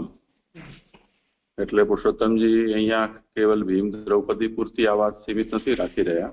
એમાં અર્જુન પણ સમજી લેવું જોઈએ અને આમ એકંદરે બધા જ પાંડવોને આમાં લઈ લેવા જોઈએ.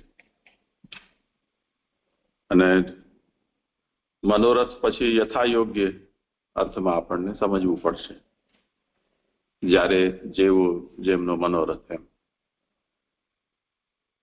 એટલે જે દુઃખ દૂર કર્યું ને બધું આપણે જે ભાગવતાર્થમાં જોયું એ રીતે નહીં. પાંડવો 5 પુત્રોને મારી નાખ્યા એટલે અશ્વત્થામાને મારવા માટે આ લોકો દોડ્યા.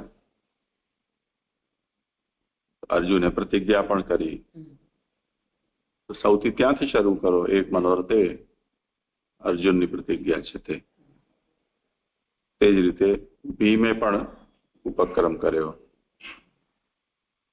પછી બાંધીને ત્યાં લાવ્યા દ્રૌપદી સન્મુખે એ ન્યાય કરશે.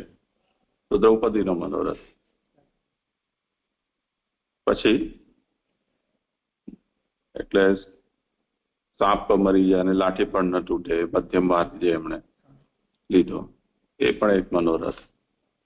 શાસ્ત્રની આજ્ઞા પણ રહી અને પ્રભુ એ બધી જ જેમનું જે કંઈ પણ છે તે બધું જ અહીંયા મનોરથ પદથી પ્રસંગમાં જે વર્ણિત છે તે પ્રમાણે જે આવતું હોય તે લઈ લેવાનું.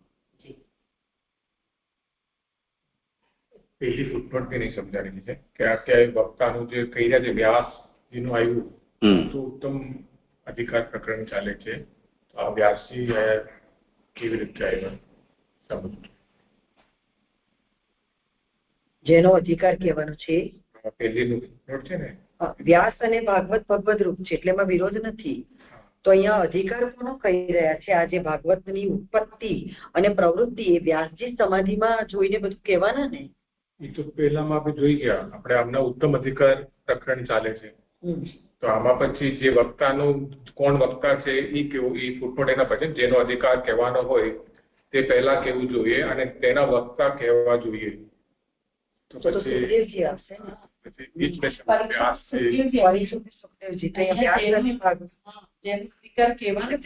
પરીક્ષિતજી નો અધિકાર કહેવાનો છે એટલે અહીંયા એવું કહી રહ્યા છે કે એનો પહેલા કેવું જોઈએ. એટલે કેમ વ્યાસજીને કેમ ના કહ્યું અહીંયા કોઈ કહેતો એટલે આવું આ ફૂટનોટ જે છે ને એનાથી આપણે રીતે સમજવાનું છે કે વ્યાસ અને ભાગવત એ તો ભગવદ રૂપ છે એટલે એમનું નથી કહ્યું પહેલા તો એમાં કોઈ વિરોધ નથી. પણ અત્યારે જે અધિકાર છે એનો કહેવાનો છે એટલે પરીક્ષિતજી નો અધિકાર કહેવાનો છે તેના પહેલા કેવું જોઈએ અને તેનો વક્તા કેવું જોઈએ એવી રીતે મને સમજાયું તો જેમ કર્યું ત્યારે લખાયું છે. પહેલા શ્લોકનો અર્થ જો ને, કેમ કે આ એના સાથે એની ઉત્થાનિકા છે, એના સાથે આ જોડાયેલી વાત છે. હવે સૌનક કહે છે, પહેલો સૌનક કહે છે નિર્ગતે નારદે સૂત ભગવાન બાદરાયણ શ્રુત્વા તુ તદ અભિપ્રેતમ તતઃ કિમ અકરોદ વિભુ. હે સૂત, નારદ ગયા ત્યારે શક્તિવાળા ભગવાન બાદરાયણે તો તેમનું ઈચ્છેલું શ્રવણ કરીને પછી શું કર્યું? સુબોધિનીજી, ભગવાન શબ્દથી કુદરતી શક્તિ અને બાદરાયણ શબ્દથી પ્રાપ્ત થયેલ શક્તિ કરેલી છે. બદર ફલ એટલે બોરથી જીવન નભાવે તે બાદરાયણ. નારદનો અભિપ્રાય ભગવાનના ગુણો યથાર્થ જણાવે તેવો ગ્રંથ રચવાનો હતો.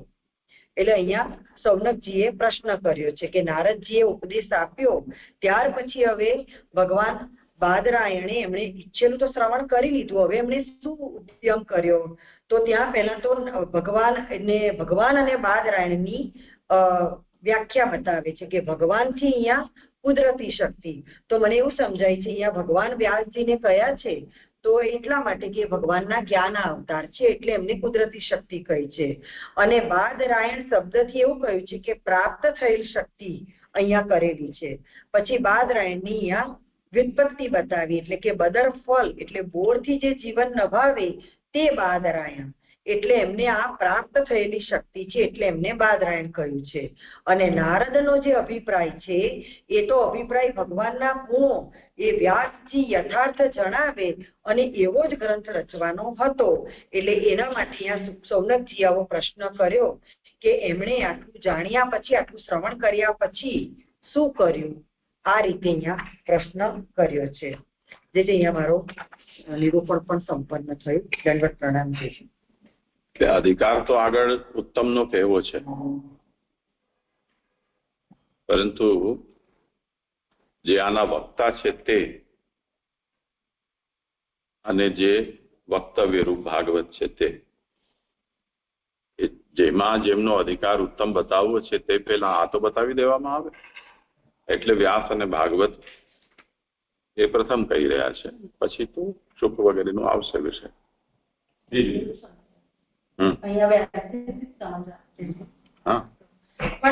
ભાગવતનું શ્રવણ કરવાનું મુખ્ય અધિકારી છે તો એમાં તો પરીક્ષિતજી જ આવશે ને, કે નહીં? ઠીક છે, તો પરીક્ષિતજી આવશે, પણ વક્તા છે એમાં વ્યાસજી આવશે, એવી રીતે. તો ઠીક છે. અને જે આ એક અત્યારે આપણે તો કર્યું કે બધાના મનોરથ પૂર્ણ કરવાનું જે ભક્તોના મનોરથ, એમાં જે થોડું કેવું સમજાયું હતું કે પેલા આ જોઈ લો તમે. જો જેનો અધિકાર કહેવાનો છે એટલે શુક વગેરેનો, શુક અને પરીક્ષિતનો જેનો અધિકાર કહેવાનો છે તે પહેલા કહેવું જોઈએ અને તેનો વક્તા કહેવો જોઈએ. તો ભાગવત અને ભાગવતનો વક્તા.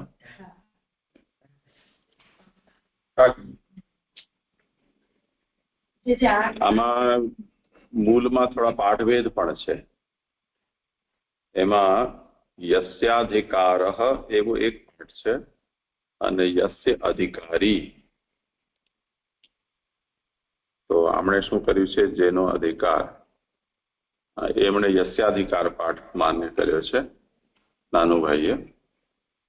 અને નવીન પ્રકાશિતમાં યસ્ય અધિકારી નિરૂપણીય, એટલે જેના અધિકારીનું નિરૂપણ કરવાનું છે. પ્રથમમ સ નિરૂપણીય, પહેલા.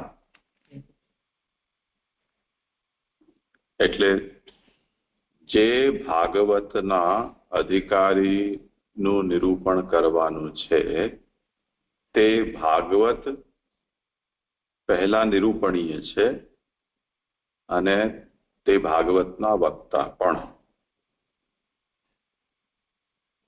જો શુદ્ધ અનુવાદ કરીએ તો આવી રીતે થશે.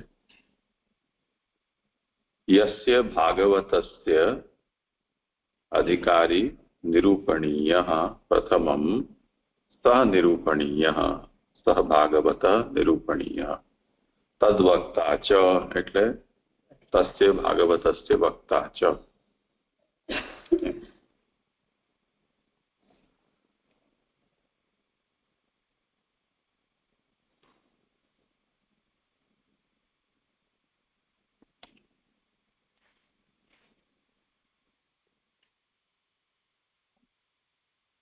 પૂછ્યું હતું ભીમ અને દ્રૌપદી વગેરેના મનોરથને, એમાં મને સમજાયું કે ભીમ જે છે એ અસત્તામાને છોડાવ્યો. કેમ? કારણ કે ભીમ વેદ રૂપ છે અને વેદમાં કહેલું છે કે બ્રહ્મ હત્યાનું પાપ બહુ મોટું પાપ છે, બ્રહ્મ હત્યા કરે તો. એટલે એ છોડાવ્યા તો ભગવાને જ આ કાર્ય કર્યું, અર્જુનજીમાં આવેશ કર્યો. એટલા માટે એ એમના મનોરથ પૂર્ણ થયા. ભીમનું મનોરથ આ રીતે પૂર્ણ થયું, એવો વિચાર કરે છે. બરાબર છે કે આપ કહેજો. અને દ્રૌપદી જે છે એનું કેવી રીતે જોવા, તો એ સંહારક શક્તિ બતાવે છે આપણને. એટલે એ તો ઈચ્છી જ રહી છે કે દૈત્યનું સાથે છે, અનુકૂળ છે, એટલે એ પોતે ઈચ્છી નથી રહી કે આનું કોઈ મારે. તો એ રીતે છોડાવવાનો આ બંનેના મનોરથ આ રીતે પૂર્ણ થયા એવું વિચાર્યું જરાક. તો બરાબર છે. પણ આદિપદ લીધેલું છે ને, એટલે એના અંદર આ વસ્તુ પણ આપણે યાદ રાખવાની. અહીંયા મને બે સ્ટેન્ડ થી વાત કરતા હોય ને એ રીતે વિચાર આવે છે. એક તો લૌકિક અને એક તો અલૌકિક સ્વરૂપ. એટલે અહીંયા જે અર્જુન અને દ્રૌપદીનું જે કલ્પેશભાઈ પૂછ્યું અને આપણો ઉત્તર આપ્યો તે પ્રકારે. તો અહીંયા આ જે ફૂટનોટ વાંચ્યા પછી એવું લાગે છે કે લૌકિક મનુષ્ય હોય તે પ્રકારે મનોરથ પૂર્ણ કર્યો હોય એવું જણાય છે. ત્યાં તો જેમ શક્તિ વાળા હતા અર્જુન, શાસ્ત્ર જાણનારા હતા. આપણે કયું હમણાં હા ભાગવતાર્થમાં જે આપણે આજ્ઞા કરી. હા તો એ હિસાબે તો અહીંયા એવી રીતે બે તરીકે વિચારી શકાય કે નહીં, અને વિચારી શકાય તો કઈ રીતે? એટલે પૂર્વમાં બે એટલે એક રીતે જ કીધું હોય તો સીધું સમજાઈ જાય. પણ આપણે જે બે પક્ષ સમજાવ્યા તેના હિસાબે પછી અહીંયા સમજવું હોય તો કઈ રીતે સમજાય? કે યુદ્ધ શાસ્ત્ર પ્રવીણ હતા એનાથી ત્યાં તેમનું લૌકિક સામર્થ્ય ત્યાં બતાવ્યું, અને દ્રૌપદી માટે એટલે એમ તો અલૌકિક સ્વરૂપ એમનું છે જે આમાં બતાવ્યું છે, પણ એમાં હમણાં એ સ્ત્રી તરીકે એમનો અવતાર હોવાથી તો તે લૌકિક સ્ત્રીવત છે. તો લૌકિક અને અલૌકિક બે રીતે અહીંયા જોયું હતું ભાગવતાર્થમાં. તો એ રીતે અહીંયા પણ આને સમજવામાં પણ કોઈ બે દ્રષ્ટિથી સમજી શકાય કે નહીં? જે વર્ણન છે એનાથી બહાર જઈને તો આપણે કોઈ તાત્પર્ય કાઢી ના શકીએ ને. તો એમાંથી જ લેવું પડશે આપણને. એમાં જે સિદ્ધ થઈ રહ્યું છે શું થયું છે તેના ઉપર ધ્યાન આપો.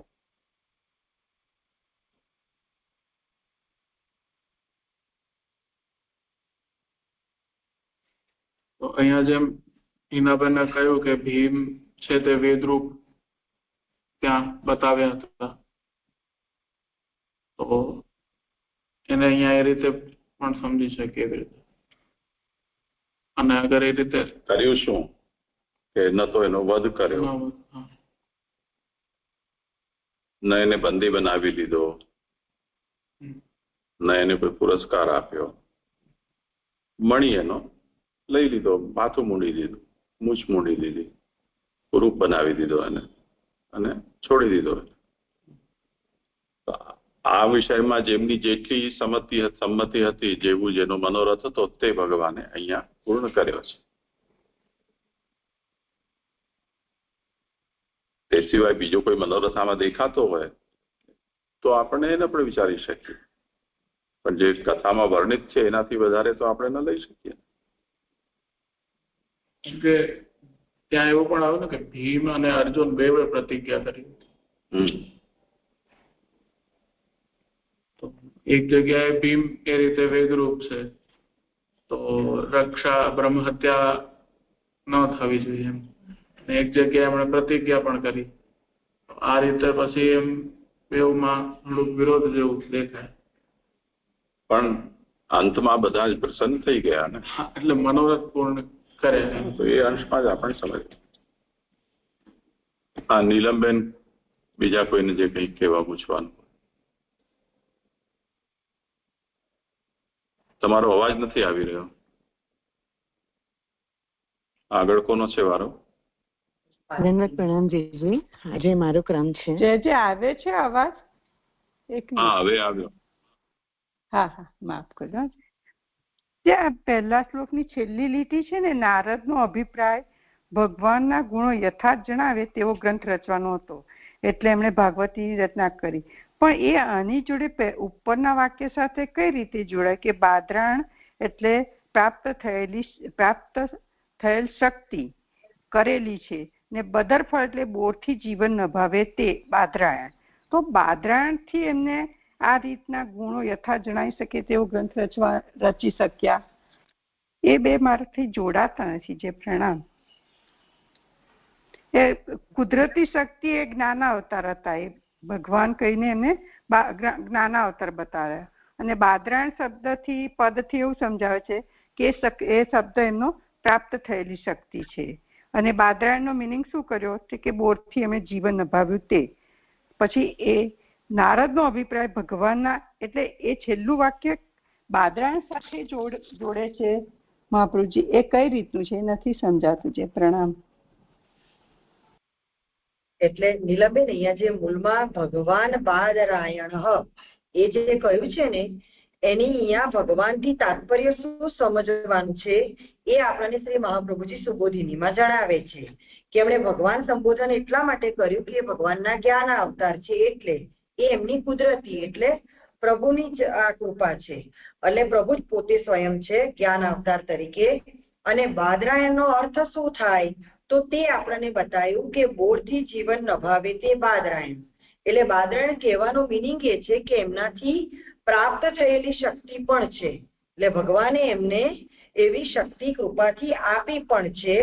તો હવે જે મૂળ શ્લોકમાં કહ્યું ને કે તેમનું ઈચ્છેલું શ્રવણ કરીને પછી શું કર્યું, તે એનો જવાબ આ બે વ્યાખ્યા સમજાવીને એ પછી શું કર્યું એનો જવાબ આપે છે કે નારદનો અભિપ્રાય ભગવાનના ગુણો યથાર્થ જણાવે તેવો ગ્રંથ રચવાનો હતો. તો એવું ઈચ્છેલું શ્રવણ કરીને પછી એમણે શું કર્યું, એમ કરીને સૌનકજી પ્રશ્ન કરી રહ્યા છે. જી, એટલે એ બે પદ. હા, કહો લાલનજી, કહો. જુદા જ છે ને બે વિષય, તો પૂરક વાક્ય નથી. અહીંયા સપ્તધા અર્થ છે, 4 અર્થો ભાગવતાર્થમાં છે, 3 અર્થો સુબોધનીજીમાં છે. વાક્ય, શબ્દ અને અક્ષર. આ શબ્દાર્થ ચાલી રહ્યો છે અહીંયા. ભગવાન શબ્દથી કુદરતી શક્તિ બતાવી, બાદરાયણ શબ્દથી પ્રાપ્ત કરેલી શક્તિ બતાવી, પછી બાદરાયણ શબ્દની વ્યુત્પત્તિ બતાવી. નારદ તો મૂળનું જ છે. નારદે નિર્ગતે, નારદના ચાલ્યા ગયા પછી. તદભિપ્રેતમ એનો અર્થ છે આ. તદભિપ્રેતમ એટલે નારદના દ્વારા અભિપ્રેત, નારદ પાસેથી એમણે નારદ શું ઈચ્છી રહ્યા છે એ જાણ્યું. તે પછી એમણે શું કર્યું, તો નારદનો અભિપ્રાય શું હતો કે ભગવાનના ગુણો યથાર્થ જણાવે એવો ગ્રંથ રચવાનો હતો. આવું નારદના અભિપ્રેતને જાણીને પછી વ્યાસે શું કર્યું, તદભિપ્રેતનો અર્થ છે, શબ્દાર્થ ચાલી રહ્યો છે. હાજી, સુંદર સમજાય. હા, જે આગળ મને ભાગવતાર્થમાં છે સુનીતાબેન, 21મા પેજમાં છે ને છેલ્લી લીટી છે કે પાંડવોની મુક્તિ પણ પરીક્ષિતનો અધિકાર દર્શાવવા જ કહેલી છે, કારણ કે જેઓને મુક્તિ પ્રાપ્ત થઈ, મુક્તિ પ્રાપ્ત થઈ ન હોય તેઓનો ભોગ આવશ્યક છે. એ છે ને વાક્ય? હા, એટલે મને એવું સમજાયું કે જયારે પરીક્ષિત રાજાની મુક્તિની અહીંયા વાત આવી રહી છે, આ ભાગવતની પ્રવૃત્તિ એમના માટે થઈ રહી છે ને, તો પરીક્ષિતનો અધિકાર દર્શાવવા માટે જ પાંડવોની મુક્તિ પણ જણાવવી પડી. કારણ કે શાસ્ત્રમાં એવું છે કે 3 વડવાઓની મુક્તિ થઈ હોય તો જ એમની પોતાની મુક્તિ થાય. તો અધિકાર બતાવવા માટે જ પાંડવોની મુક્તિ થઈ છે, કારણ કે જેઓની મુક્તિ પ્રાપ્ત થઈ ન હોય અને એને તો ભોગ જ આવશ્યક છે. એટલે જેને મુક્તિ પ્રાપ્ત નથી થઈ એ બધા ભોગ એ લોકોને માટે આવશ્યક છે. અને જ્યારે જો ભોગ પોતાના માટે આવશ્યક હોય તો પછી કોઈ પણ સમયે પુત્રની મુક્તિમાં અંતરાય કરે. અહીંયા એ લોકો ભગવદીય હતા, એ લોકો મુક્ત થયા છે, એનો અર્થ એમ કે એ લોકોએ ભોગ નથી ભોગવ્યા. અને એટલા માટે જ પરીક્ષિતનો અધિકાર પણ અહીંયા સિદ્ધ થાય છે. એટલે એ લોકો જો ભોગ ભોગવ્યો હોત તો પરીક્ષિતની મુક્તિમાં અંતરાય પડત, પણ એમને ભોગ નથી ભોગવ્યા એટલે એમને મુક્તિમાં અંતરાય નથી થયો. એમ સમજાવવા માંગુ છું. પણ એ ભોગ આવશ્યક છે, ભોગ ભોગવ્યો નથી એ નથી સમજાતો. જે મુક્ત થઈ ગયા છે એમની મુક્તિ માટે ભોગ આવશ્યક એ જ નથી સમજાતું. જે મને પ્રણામ. નીલમબેન એવું કહ્યું ને કે જેઓને મુક્તિ પ્રાપ્ત થઈ ન હોય જે મુક્ત થયા એના માટે ભોગ આવશ્યક છે. બરાબર. જે મુક્ત ના થાવ તેને માટે ભોગ કેમ જરૂરી છે એમ એ હું પૂછું છું. જે મુક્ત નથી તો એ ભોગ કઈ રીતનો રાજ્ય છે ને એમની પાસે, એ લોકો ભોગ જ ભોગવે ને. પણ જે છે જ નહીં, હયાત નથી, એમના પાંડવો છે, અરે પાંડુ રાજા છે કે જે એ થઈ ગયા છે, મરી ગયા, તે લોકો તો પછી એમને ભોગની ક્યાં વાત જ રહી.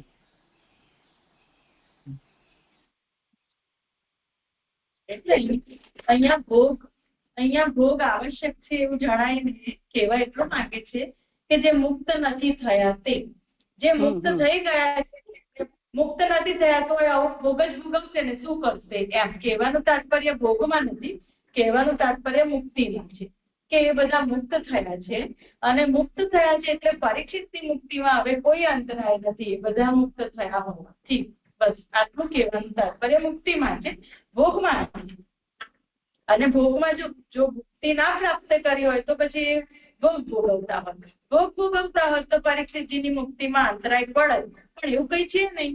એટલે કહેવાનું તાત્પર્ય અહીંયા મુક્તિમાં છે કે બધાની મુક્તિ થઈ છે તો હવે પરીક્ષિતજીની મુક્તિમાં હવે કોઈ અંતરાય નથી. બસ આટલું કહેવાનું. એટલે એ લોકો છે અહીંયા. હા બોલો લાલન, બોલો.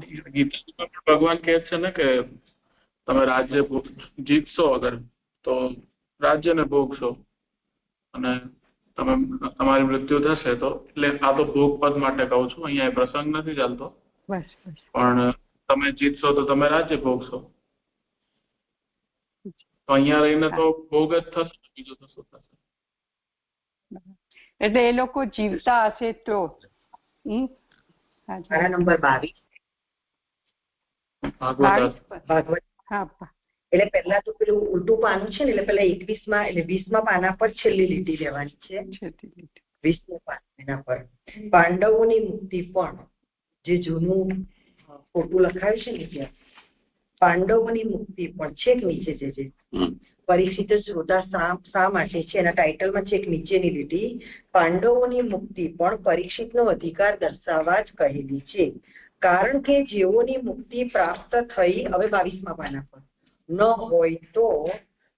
હોય તેઓને ભોગ આવશ્યક છે અને પોતાના ભોગ માટે તેઓ પુત્રની મુક્તિમાં કોઈ પ્રસંગે અંતરાય કરે તો આ ભોગ આવશ્યક છે ને એ એમને પ્રશ્ન છે.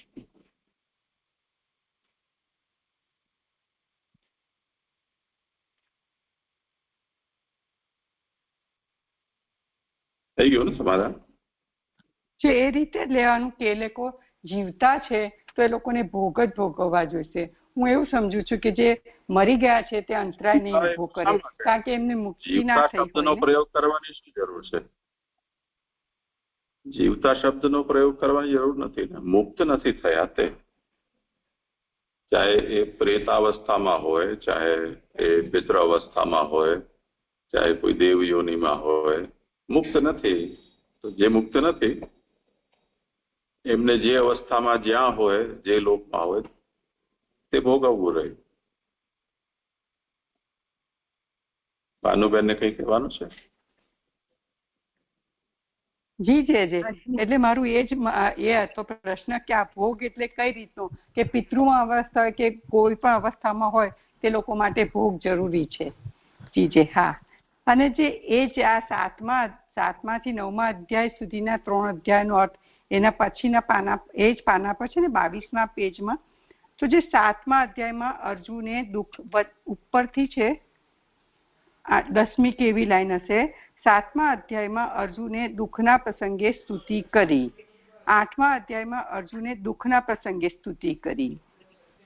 હવે 7મા અધ્યાયમાં આપણે આ ઉપર જોયું કે 3 પ્રકારનું દુઃખ છે, એક તો શત્રુથી, પછી જીવ સંબંધી અજ્ઞાનથી અને બ્રહ્મ સંબંધી અજ્ઞાનથી. તો હવે જે અર્જુનને આ 7મા અધ્યાયમાં જે અર્જુનને દુઃખ થયું તે અશ્વત્થામાએ પુત્રોને હણ્યા એ હિસાબે એને એ શત્રુથી દુઃખ થયું. પણ જે આગળનું જે દુઃખ આવે છે ને કે જીવ સંબંધી ને બ્રહ્મ સંબંધી, તે આગળના અધ્યાયથી જ આપણને ખ્યાલ આવશે. અત્યારે પ્રશ્ન કરવાનો અર્થ નથી. આપ ના કહો તો હું તે વખતે પૂછી રહીશ, કારણ કે આગળ એવું આવે છે કે હા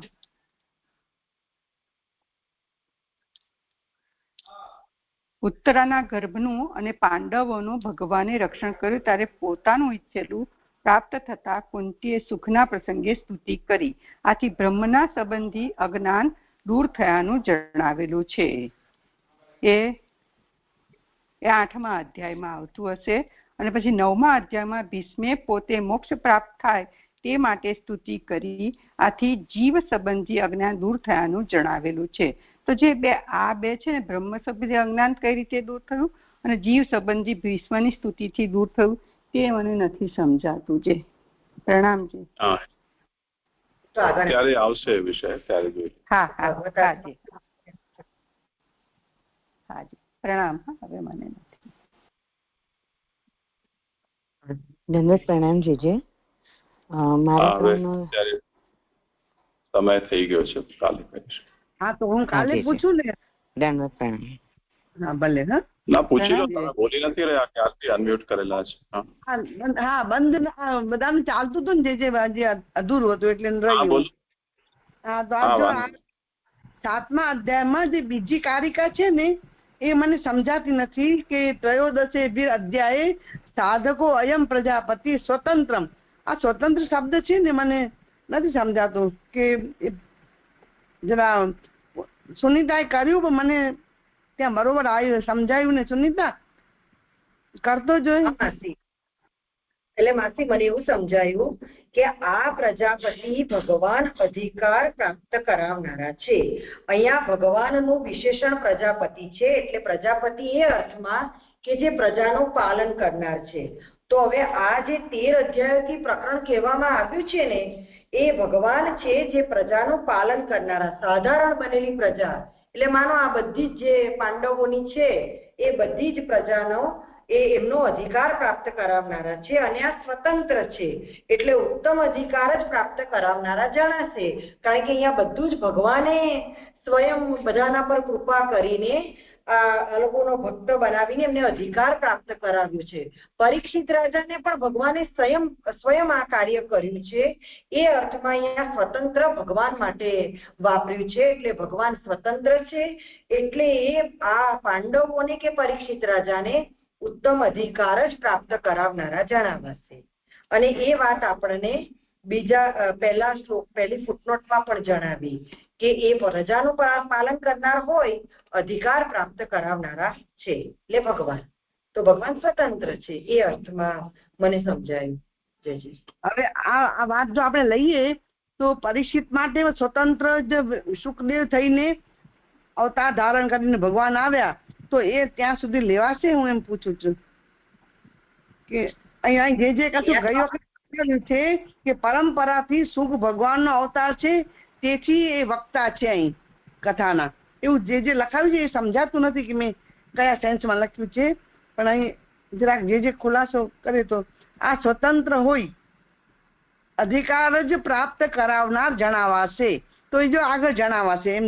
એટલે તો આ સુખદેવજીમાં જશે વળી એ પણ સુખદેવજી પણ સ્વતંત્ર છે અને સ્વતંત્રતાથી જ એમની પરિસ્થિતિ આ પાંડવોની ગતિ છે એવું સમજુ છું હું. તો જરા સુનિતા.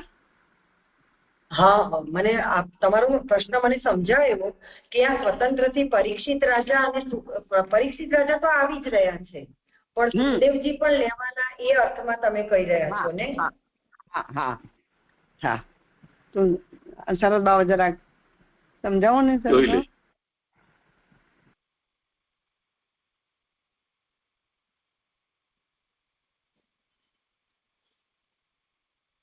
સરળતા આપણે લખાવ્યું છે કે પરંપરાથી હવે સુખ ભગવાનનો અવતાર છે તેથી વક્તા બન્યા પરીક્ષિત માટે, એવું મેં લખ્યું છે. એટલે અહીં જરાક સ્પષ્ટતા નથી થતી, પછી વિષય નીકળી જશે ને તો આમ રહી જશે. પ્રણામ. સરળતા જોઈ લેજો.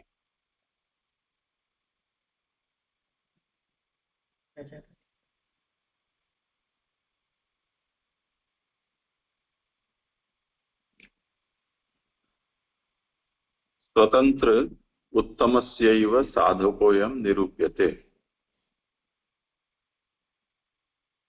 त्रयोदशभिरध्याये साधकोऽयं प्रजापतिः। આ 13 અધ્યાયોથી જે પ્રજાપતિ છે એને અહીંયા સાધક તરીકે એટલે અધિકારની પ્રાપ્તિ કરાવનારા તરીકે કહેવામાં આવી રહ્યા છે. અને અયમ સ્વતંત્ર, આ સ્વતંત્ર છે, તેથી ઉત્તમાધિકારનું અહીંયા નિરૂપણ કરવામાં આવે છે. ત્રણેય વ્યાખ્યાકારોનો કંઈ ને કંઈ અભિપ્રાય છે અહીંયા.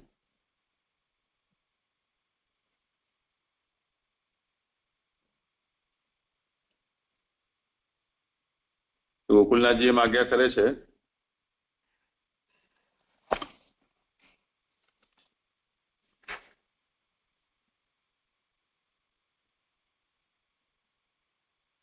नारद व्यास संवादम निरूप्य उत्तमाभिधा त्रयोदशभि अध्याये क्रियते.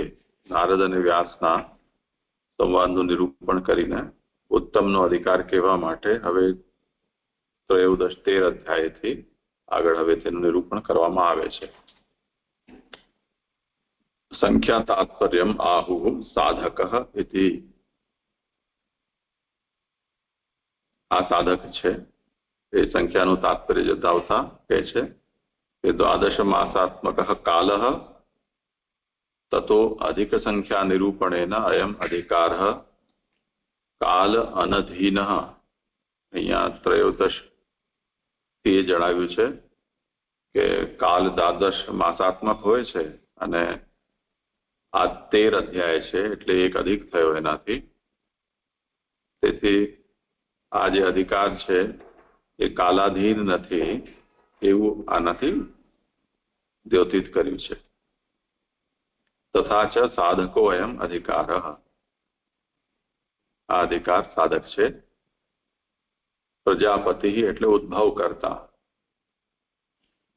બધાને પ્રકટ કરનાર. તત્વ સંપાદકો અને તત્વનું સંપાદન કરનારા. ન તો કાલાધીન તદીયત્વ સંપાદક ઇત્યર્થ.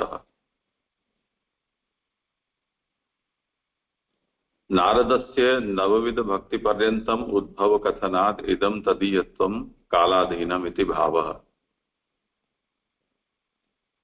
નારદની સ્થિતિ એ છે કે એને એક એક કલ્પમાં એક એક ભક્તિ સિદ્ધ થશે એવું કહ્યું. એટલે નારદનું જે તદીયત્વ છે એ કાલાધીન છે. તેની માફક અહીંયા કાલાધીન અધિકારની સિદ્ધિ નહીં થાય. એટલે કહી રહ્યા છે કે સ્વતંત્ર અયમ અધિકાર સ્વતંત્ર. આ અધિકાર છે સ્વતંત્ર છે, કાલના અધીન નથી.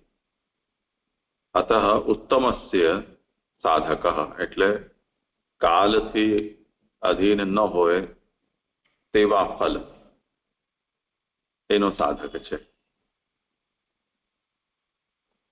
આ શ્રી ગોકુલનાથજી આજ્ઞા કરે છે.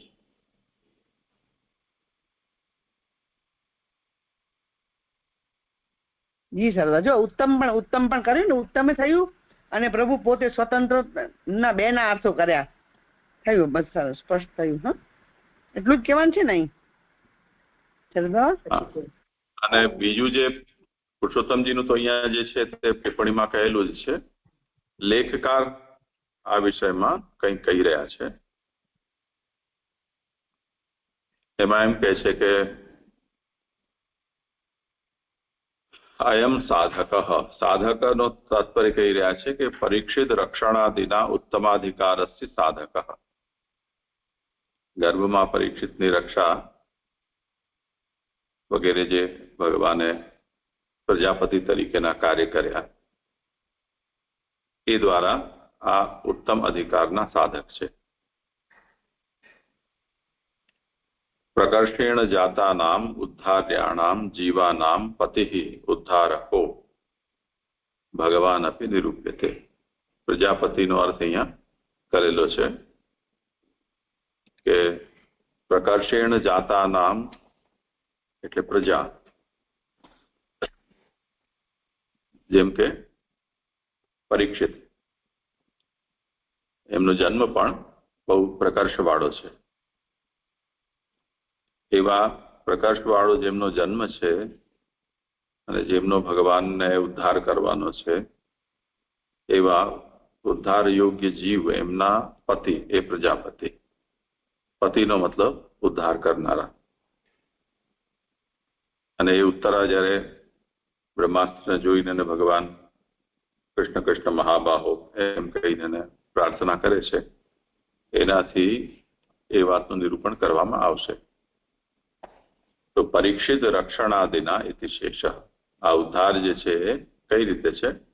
બ્રહ્માસ્ત્રથી પરીક્ષિતની રક્ષા કરવામાં આવશે તે રીતે.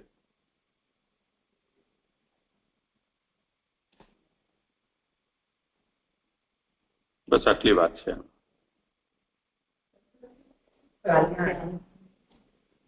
લેખકાર સ્વતંત્રથી શું થયું? લેખકાર જેમ કહી રહ્યા છે કે આ અધિકાર સ્વતંત્ર છે, એટલે અન્ય અધિકારથી મિશ્રિત નથી, અમિશ્રિત. સરસ સરસ.